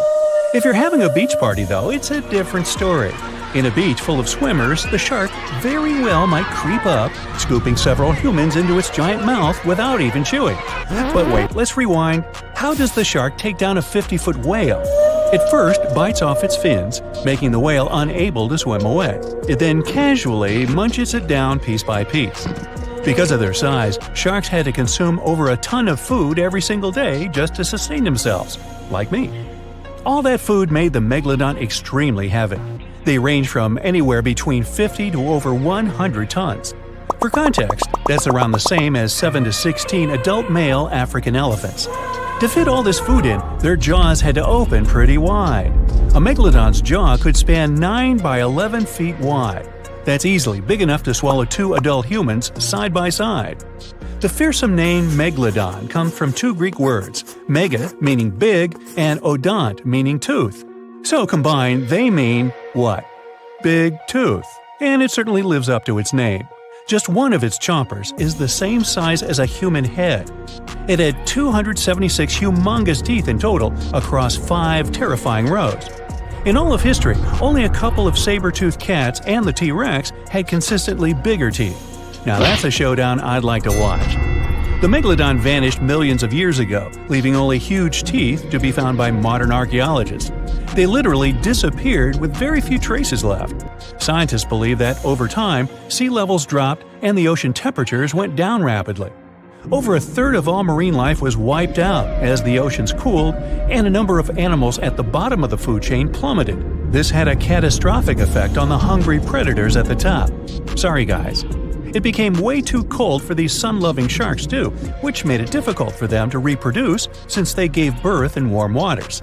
The Megalodon is usually described as a sort of giant great white shark, but this is just a common myth. In fact, the ancestors of today's great white existed at the same time as the Meg. But they weren't best buddies, and were even in competition with each other. The great white shark was a better hunter, using its smaller size and agility to snap up the Meg's prey quickly. They were also known to eat Meg pups, who were only half their size. This didn't help the whole extinction thing. Even infant Megalodons were huge, coming in at just under 7 feet. While a great white was no match for an adult Meg in a head-to-head fight, they sure weren't scared of stealing their food. This only left the bigger fish and whales for the Meg, but its food supplies began to run out as the whales swam to the cooler new seas. The whales adapted to prefer the colder temperatures, leaving our friend the Meg behind. The Megalodons either starved or were frozen into extinction by the Ice Age. Rather than a great white, the Megalodon is more like a modern bull shark. It had a short snout, flat lower jaw, and huge pectoral fins to support its massive weight and size. As scary as they are, these sharks were actually caring family guys. Several Megalodon nursery areas have been discovered in Florida, Maryland, and Panama. They gave birth to their young in shallow water environments. We know this from discovering loads of tiny Megalodon teeth found in these areas. Gee, I wonder if they had nannies too. But how come there are so many Megalodon teeth out there for us to analyze? Well, due to their messy, aggressive eating habits, sharks regularly lose their teeth. They lose a set of teeth every 1 to 2 weeks. That's 40,000 teeth in a lifetime. They must rake in a fortune from the tooth fairy. Because of this, their teeth were continuously raining down to the ocean floor. Luckily for us, they're also the hardest part of a shark skeleton, which is why so many teeth have survived and become fossilized. It's fair to say that the first discoveries of the Meg's teeth confused people. Early discoverers thought the Meg's teeth were petrified tongues of ancient serpent creatures. They even used to call them tongue stones. It's also a common myth that the Megalodon was around at the same time as the dinosaurs, although this would have been pretty cool. The dinosaurs were wiped out around 66 million years ago, but the Megalodons came much later. The oldest Meg fossil is only around 23 million years old, but it's tricky to pinpoint the exact date. After all, calendars weren't invented yet. They became extinct way before humans even evolved. The earliest Homo sapiens, which is a fancy name for the first humans, emerged about 2.5 million years ago. But what if the Megalodon shark didn't go extinct? Whale populations have dropped drastically since these guys were last around, so there'd be way fewer whales for them to chomp down on. Whales have also gotten a lot smarter and learned new defensive moves, making them way harder to take down. It's estimated that they ate around 12 tons of food each day. If they were still around and eating that much, they'd be forced to eat smaller fish, and there'd be barely enough big fish for us humans to survive on. The naughty Megalodons would also be able to track fishing boats and steal the fish that they worked hard to collect. It's safe to say we'd see a lot less fish in the aisles of your neighborhood supermarket. As our ocean temperatures are heating up again, the sharks would also thrive and reproduce faster than ever. There'd be more and more of these giant eating machines in the water, reducing our fish supply even more. It would also cause massive problems for cargo ships and cruising vessels. Imagine coming into contact with one of these bad boys while you're sunbathing on the deck. Even beachgoers would be hard hit. Megalodons give birth in shallow waters, so many of our favorite beaches would quickly become dangerous shark nursing grounds.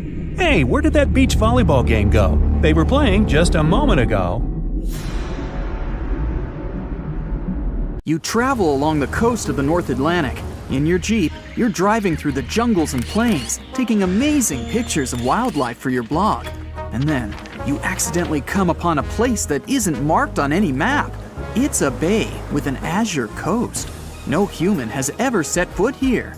You've discovered a huge footprint of an unknown creature on the sandy beach.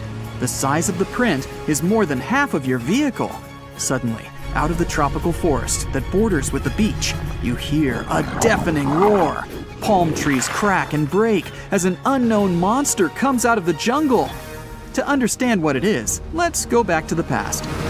Hundreds of millions of years ago, shortly before the huge meteorite hit the Earth, a group of tyrannosaurs migrated to the coast of the North Atlantic. There, they got to a huge bay facing the ocean. For a long time, thanks to the natural protection of this place, they were safe from all natural disasters that had been occurring to the Earth at that time. The fall of a meteorite, the Ice Age, and earthquakes didn't bother the T-Rexes much. But they weren't the only monsters in this place. A group of Megalodons swam to the bay for safety too. The most ferocious creatures of the oceans and of land were forced to live in one place. For millions of years, these monsters cooked in a huge cauldron called evolution. As a result, a new creature of destructive power appeared. The new hybrid beast has the very best of two ancient titans. Tyrannosaurus rex, with a length of 40 feet and weighing about 9 tons. It's roughly the size of a school bus. The king of dinosaurs had thick and strong neck muscles that could hold a large skull, and jaws filled with 60 sharp teeth. And the thick tail of the T-Rex helped to balance the body. The bite force of the giant dino reached 12,800 pounds, which is as if an adult elephant sat on you. Strong enough, but it's nothing compared to the strength and size of the Megalodon. The shark reached 50 feet in length, slightly less than a subway car, and weighed 75 tons, which is more than a tank. This is almost 8 times heavier than a T-Rex. The Megalodon's jaws were filled with 300 sharp teeth, each the size of an adult human palm. And the bite force of a Megalodon is 6 times stronger than the T-Rex's. And here, these two beasts become one, inheriting strong Megalodon jaws, 360 teeth, and a massive Tyrannosaurus skull.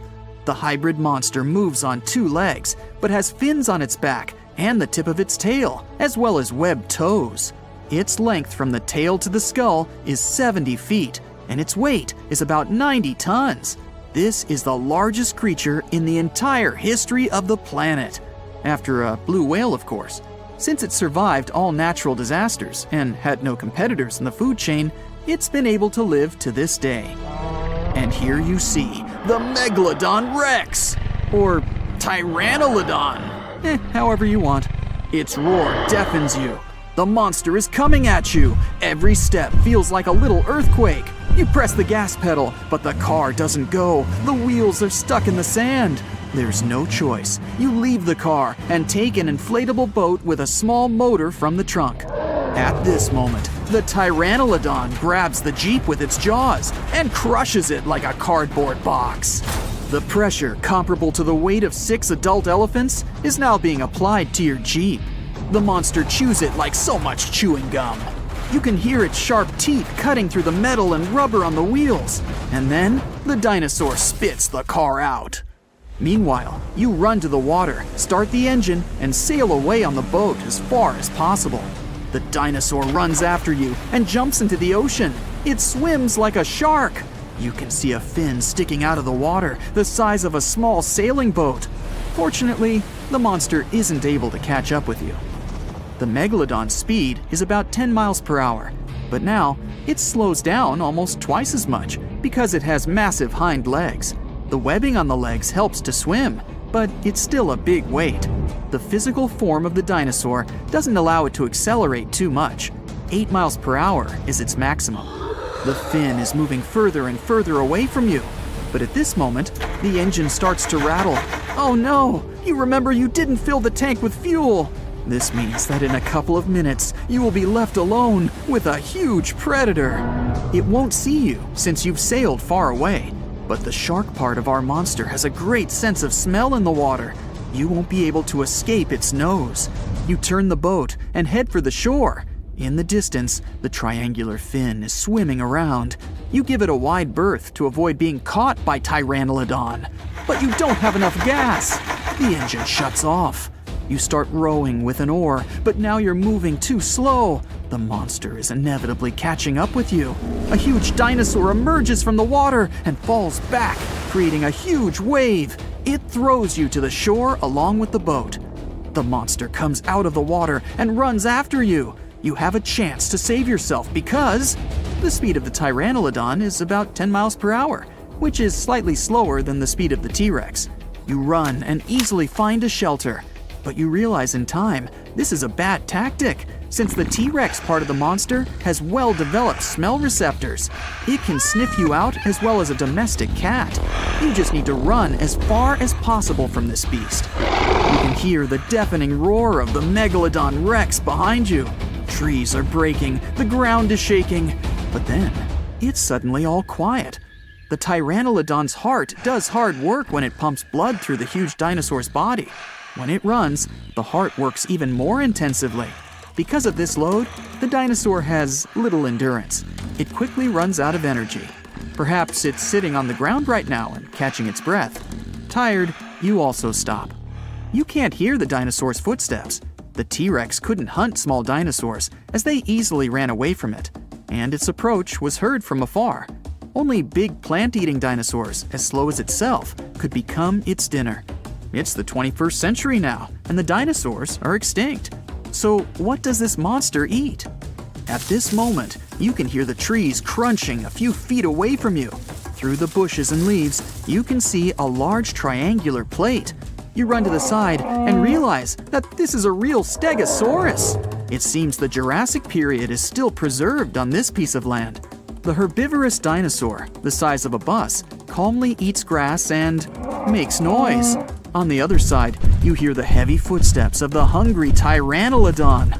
The Stegosaurus senses the upcoming enemy. It gets into a fighting position. Pteranodon is approaching. You run back to a safe place and watch the fight. Pteranodon runs out of the jungle. It growls, opens its massive jaw, and attacks the herbivore. The Stegosaurus quickly hits the enemy with its barbed tail. The Pteranodon falls to the side. Trees shatter into splinters, and the ground shakes under the huge monster. It gets up and furiously runs at the opponent. You decide to run away to buy yourself some time. You come to the shore, jump on the boat, and row as far as possible from the bay. The roars of two giant dinosaurs come from the jungle. You decide to sail along the bay and get to the beach with civilization. While you're sailing, you notice that it's suddenly become quiet. Too quiet. Waves appear on the surface, but there's no wind. The water bubbles, and you hear a terrible hum from the ocean depths. Through the blue surface, you can see several tentacles. They're huge, and they're on your every side. This must be a huge squid, or even a kraken. But then, you see the head of this monster is a shark's one. Now you definitely can't escape, because the Crackalodon swims out of the water. But this is a completely different story. The Megalodon shark roamed the oceans, scaring and chewing everything to pieces long after the dinosaurs were wiped out by the great meteorite. We know that it was the largest and most dangerous hunter that ever lived, as well as the biggest shark. It was the king of all seas, swimming freely between most parts of the ocean. But then, about 2.5 million years ago, the last of its kind disappeared from Earth forever, leaving only huge teeth to be found by modern archaeologists. And it could be because of the great white sharks. The Megalodon is usually described as a sort of gigantic version of this marine animal. This is a common misconception people make because these creatures were thought to be related. In fact, the Meg looked more like a modern bull shark. It had a short snout, a flat lower jaw, and long and massive pectoral fins that supported its weight. And what's more important, the ancestors of today's great whites existed at the same time as the Megalodon. But with great size comes great clumsiness. Although the Meg was huge and powerful, it was also not as nimble as the smaller and quicker great white sharks. Researchers believe that great whites actually rivaled with the Megalodon for food. and were often more successful hunters thanks to their agility. They couldn't fight the Meg openly, but were fast enough to steal its food. So, the only food left for the Megalodon were whales and equally big marine animals. Adult Megs could easily catch such beasts, but their offspring were much smaller and more vulnerable than their parents. Scientists believe other sharks could have used this to their advantage. While the Megalodon was still little, it often became a meal for great whites, bull, and tiger sharks. Even then, a great white shark could be almost 20 feet long, while a Megalodon pup was typically twice as small. A pretty easy meal for a great white. But even if there had been no open confrontation between young Megalodons and smaller adult sharks, Meg pups wouldn't have been able to find food for themselves to grow to adulthood. The population of other sharks was growing, and they were rivaling with each other and the Megs for food. The more great whites and other sharks there were, the less food remained for the young monster sharks. Eventually, they would have simply starved. As if this wasn't enough for the Megalodon to cease to exist, their favorite big munch, the whales, began to adapt to changing conditions on Earth. The Meg was a warmth-loving shark, and it was abundant in tropical and subtropical waters. When they first evolved, about 20 million years ago, the climate on the planet was much milder. Both land and seas were generally warmer, and so the Meg could swim and eat wherever it pleased. As years went by, the climate went on changing though.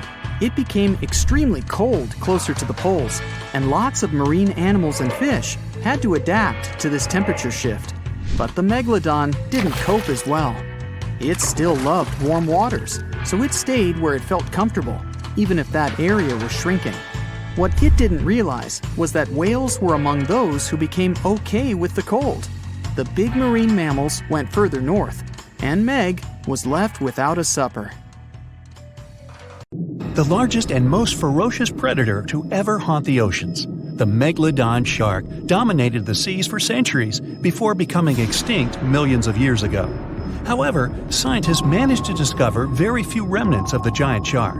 Everything we know about the great sea beast we've learned thanks to fossils of its giant teeth, which are just about the size of the average human hand. Scientists estimated the size of the prehistoric shark using calculations based on the measurement of the length of a Megalodon tooth. On average, the size of a Megalodon shark was 33 feet long. The largest of the species could reach up to 58 feet long. However, these megasharks may have been even bigger than we ever thought. At the Florida Museum of Natural History, a group of students examined 3D printed replicas of Megalodon teeth to calculate the shark's size using the tooth length method. But something was off. Each student calculated a different size for the same shark, with their estimates ranging from 40 feet to 180 feet. A lead paleontologist took a look at the students' equations. He realized that the method they used to calculate Megalodon sizes for decades isn't that accurate at all. So they invented a new method to calculate the Megalodon size based on the width of the Megalodon tooth instead of its length. It turned out that the average Megalodon would be around 65 feet long. It's almost double the size scientists previously thought, and would mean that the average Megalodon is the length of 2 school buses. A Megalodon skeleton has never been discovered. Shark skeletons are made mostly of cartilage, meaning that they decompose quickly. Luckily, sharks continuously shed and regrow teeth throughout their lives. One shark can go through 40,000 teeth in a single lifetime. Scientists have managed to study different types of shark species based on their teeth alone. The Megalodon shark had around 276 teeth. When they fell out, these teeth landed in seabed, where they stayed for millions of years, fossilizing. Scientists found those teeth, and they're the only real record we have of the Megalodon's existence. The word Megalodon means giant tooth. Its tooth is around 7 inches long. For comparison, the largest tooth of a great white shark is only 3 inches long. To find a bigger set of choppers, you'd have to go back 65 million years to find the great Tyrannosaurus rex, whose teeth measured a whopping 12 inches. Megalodon teeth have been discovered all over the world. It means that, unlike other marine animals of its time, the Megalodon was intercontinental. Even today, most sharks and marine animals tend to stick to one sea or ocean. The Megalodon shark swam freely around the world, moving between tropical and subtropical waters. Megalodon teeth have been found in every continent apart from the freezing cold waters of Antarctica. When a megalodon makes a starring appearance in a movie or TV show, it's portrayed to look like a giant version of a great white shark. Scientists previously believed that the megalodon and the great white shark both descended from one common ancestor. Still, it's not true. In fact, it's more likely that the megalodon was the arch-enemy of the great white shark's ancestor, the broad-toothed mako shark. That means Megalodon wouldn't have looked so similar to the great white after all. In reality, the Megalodon would have a shorter nose than the great white, along with longer pectoral fins to give the giant shark a stockier and more threatening build. Not only was the Megalodon the largest shark in the world, but it was also one of the biggest fish ever to exist. An apex predator of this size would have needed a huge diet to keep it moving. The Megalodon would have eaten 2,500 pounds of food every day. The Megalodon diet consisted of larger species of fish, dolphins, and even other species of sharks. Ancient fossilized whale bones with cut marks of Megalodon teeth have been discovered. It means Megalodons weren't intimidated by the size and tried to feast on the giant whales of the Pliocene, which was a phase of global cooling that spanned over 5 million years and ended over 2.6 million years ago. New evidence suggests that the last Megalodon lived at least 3.6 million years ago, right in the middle of the Pliocene era. Another theory claims that these megasharks disappeared because of the changing Earth temperatures occurring during the Pliocene. As the Earth cooled down, the tropical waters of the world's oceans plummeted to colder temperatures. Scientists believe that this led to the extinction of a third of all large marine animals, meaning that the Megalodon's food source took a massive hit. Without much prey left to hunt, the Megalodon inevitably went extinct. Megalodon sharks would give birth to their pups in waters close to the shore. The shallow coastal waters provided a perfect nursery for the newborn sharks, keeping them distant from the larger predators that lurked in the open waters. As ice formed around the Earth's poles and sea levels dropped, these pupping grounds were destroyed. The Megalodon pups would have had no choice but to swim in the deep ocean waters, making them more vulnerable to dangerous predators. A new theory suggests that the explosion of a star, called a supernova, could be responsible for the extinction of the Megalodon. Around 2.6 million years ago, a supernova over 150 light-years away from Earth lit up the prehistoric sky and lingered there for months. A few hundred years after the supernova had faded, particles of cosmic energy from the star explosion plummeted to Earth. The energy particles carried dangerous amounts of radiation. Researchers believe that this radiation could cause the mass extinction of many marine animals, including the Megalodon. Radiation from the particles extended hundreds of yards down into the ocean and was more dangerous for bigger creatures than for smaller ones. The bigger the creature is, the more radiation they would absorb. The 60-foot-long Megalodon was large enough to absorb great amounts of radiation.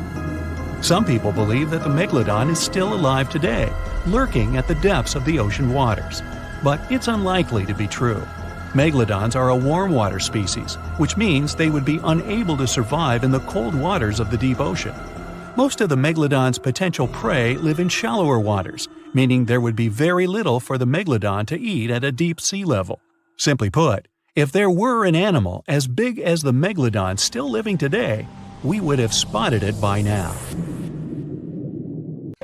South Caribbean Sea, July 21, 2047. Well, it's finally happened. The research institution you work for got word of a massive shark spotted off the coast of Panama.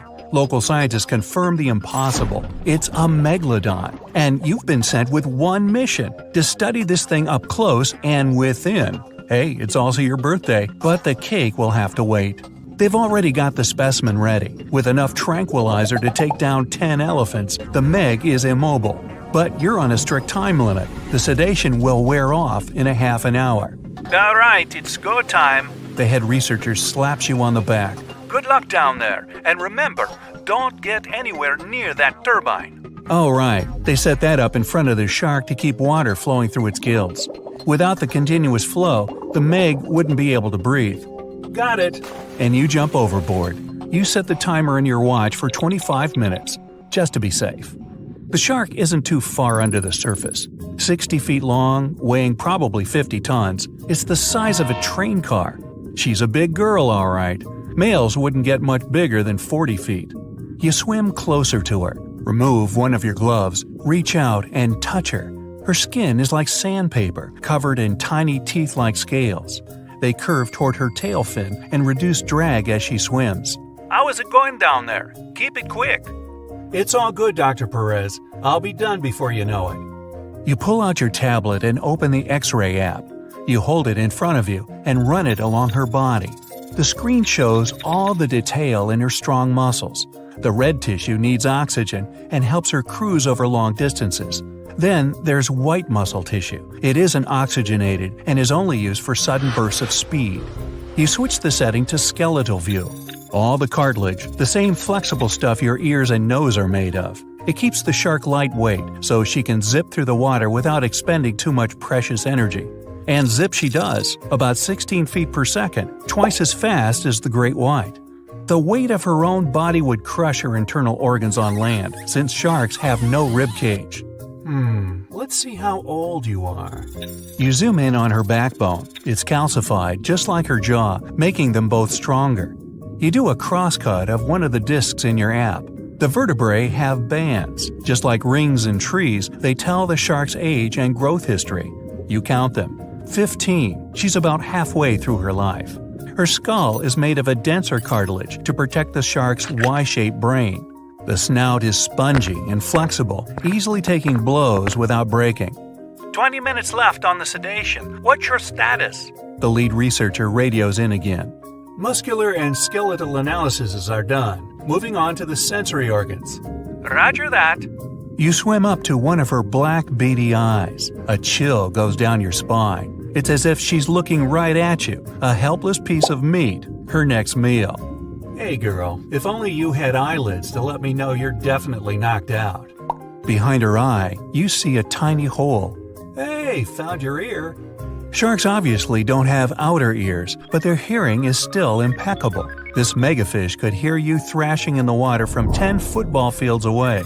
It's the low frequencies of irregular splashes that catch her attention. They mean one thing: wounded prey. From there, you follow her lateral line, a line of pores extending down the sides of her body. It's a special system in sharks that detects the slightest movements in the water, how far away the source is, which direction is coming from. Basically, a shark's entire body is like one giant ear. Just gonna examine your nostrils, my dear. Strictly for sniffing out prey, they don't lead to the throat and respiratory system like in humans, meaning sharks can't sneeze. The smallest hint of an odor runs into the nasal passage. Past folds of skin covered in sensory cells, they send the info to the olfactory bulb, which leads to the brain. In great whites, the nose can pick up a single drop of blood in an Olympic-sized pool. You look at your watch. 10 minutes left. You examine her gills. Water flows through them, and the gills extract oxygen from it. This is also where the body gets rid of CO2, essentially carrying out the function of lungs. But the oxygen to carbon dioxide exchange happens at the cellular level, and the blood is what transports it. You switch to circulatory view. There it is, the S-shaped heart. It's small compared to her body size and has only 2 chambers. The heart sends blood to the gills, where it picks up oxygen and moves on to the body tissues. The muscles, constantly moving and propelling the shark through the water, warm up the blood. This can only happen because the veins and arteries moving to and away from the heart are located so close to each other.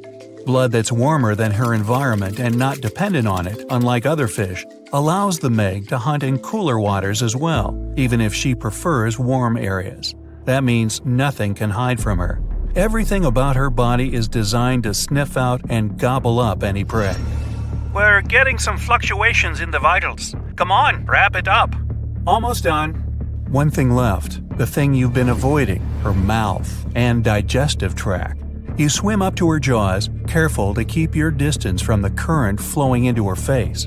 Her jaws have been propped open for better examination, and they're enormous. 10 feet across, 9 feet high, you could stand in her mouth with a friend on your shoulders. They can open up to 100 degrees, enough to fit the biggest prey out there. Large fish, whales, even other sharks. She needs 2,500 pounds of food a day, more than the average person eats in a whole year. The jaws can come down with 30,000 pounds of force, like being crushed by a car. The great white can only boast a jaw force of 4,000 pounds. Humans, a piddly 160. Ooh, and those teeth, 250 of them in 5 rows. They're razor sharp and can cut right into whale bone. The teeth are slanted back towards the throat, so nothing can escape their grip. The biggest ones are the size of your hand. Fascinated, even hypnotized, you swim a little closer, just a couple more inches, when, whoosh, the turbine's current carries you straight into her mouth. The force of the water is pushing you against the back of her throat. Your X-ray scanner shows a mouth chock full of sensory cells. Lucky for our species, sharks don't really like the taste of human, but they only realize that after an initial taste test. That's why sharks bite people, not to eat them, just to sample what's on the menu. You pull out an apple-sized metal sphere and push it into her throat. The probe makes its way through the esophagus. A shark's food chute isn't a skinny tube like ours. It's wide and barely indistinguishable from the stomach. The stomach is U-shaped and full of extremely strong acids and enzymes. Those turn whatever the shark has swallowed whole, these animals don't chew their food, into a mushy liquid. From there, the soup moves into the intestines. They're relatively short for an animal this size, but evolution came up with a clever trick to increase the surface area. The inside of the intestine is shaped in a spiral. This is so she can absorb the nutrients from her meals. Meanwhile, on board, her vitals are coming to life. Perez tries to radio you, but a jumbled message barely gets through your earpiece. Hear me? Backing up. What? Hello? Do you read me? You look at the timer. 5 minutes. You should be able to swim out against the current, hopefully. As the probe makes its way through her digestive tract, from within her mouth, you grab one more X-ray of her body cavity.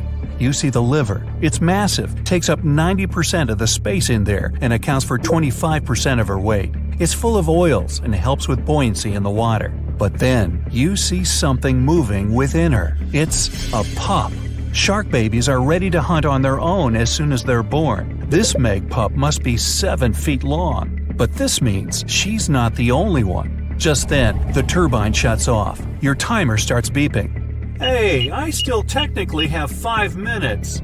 Wrong. The shark starts to move. You swim out of her mouth as fast as you can and with all your might head back to the boat. She's still a little groggy, but Miss Meggie can swim. She beelines toward you just as you break the surface. The team grabs your hand, pulls you on board, and the boat speeds away. At that moment, the Meg comes leaping out of the water.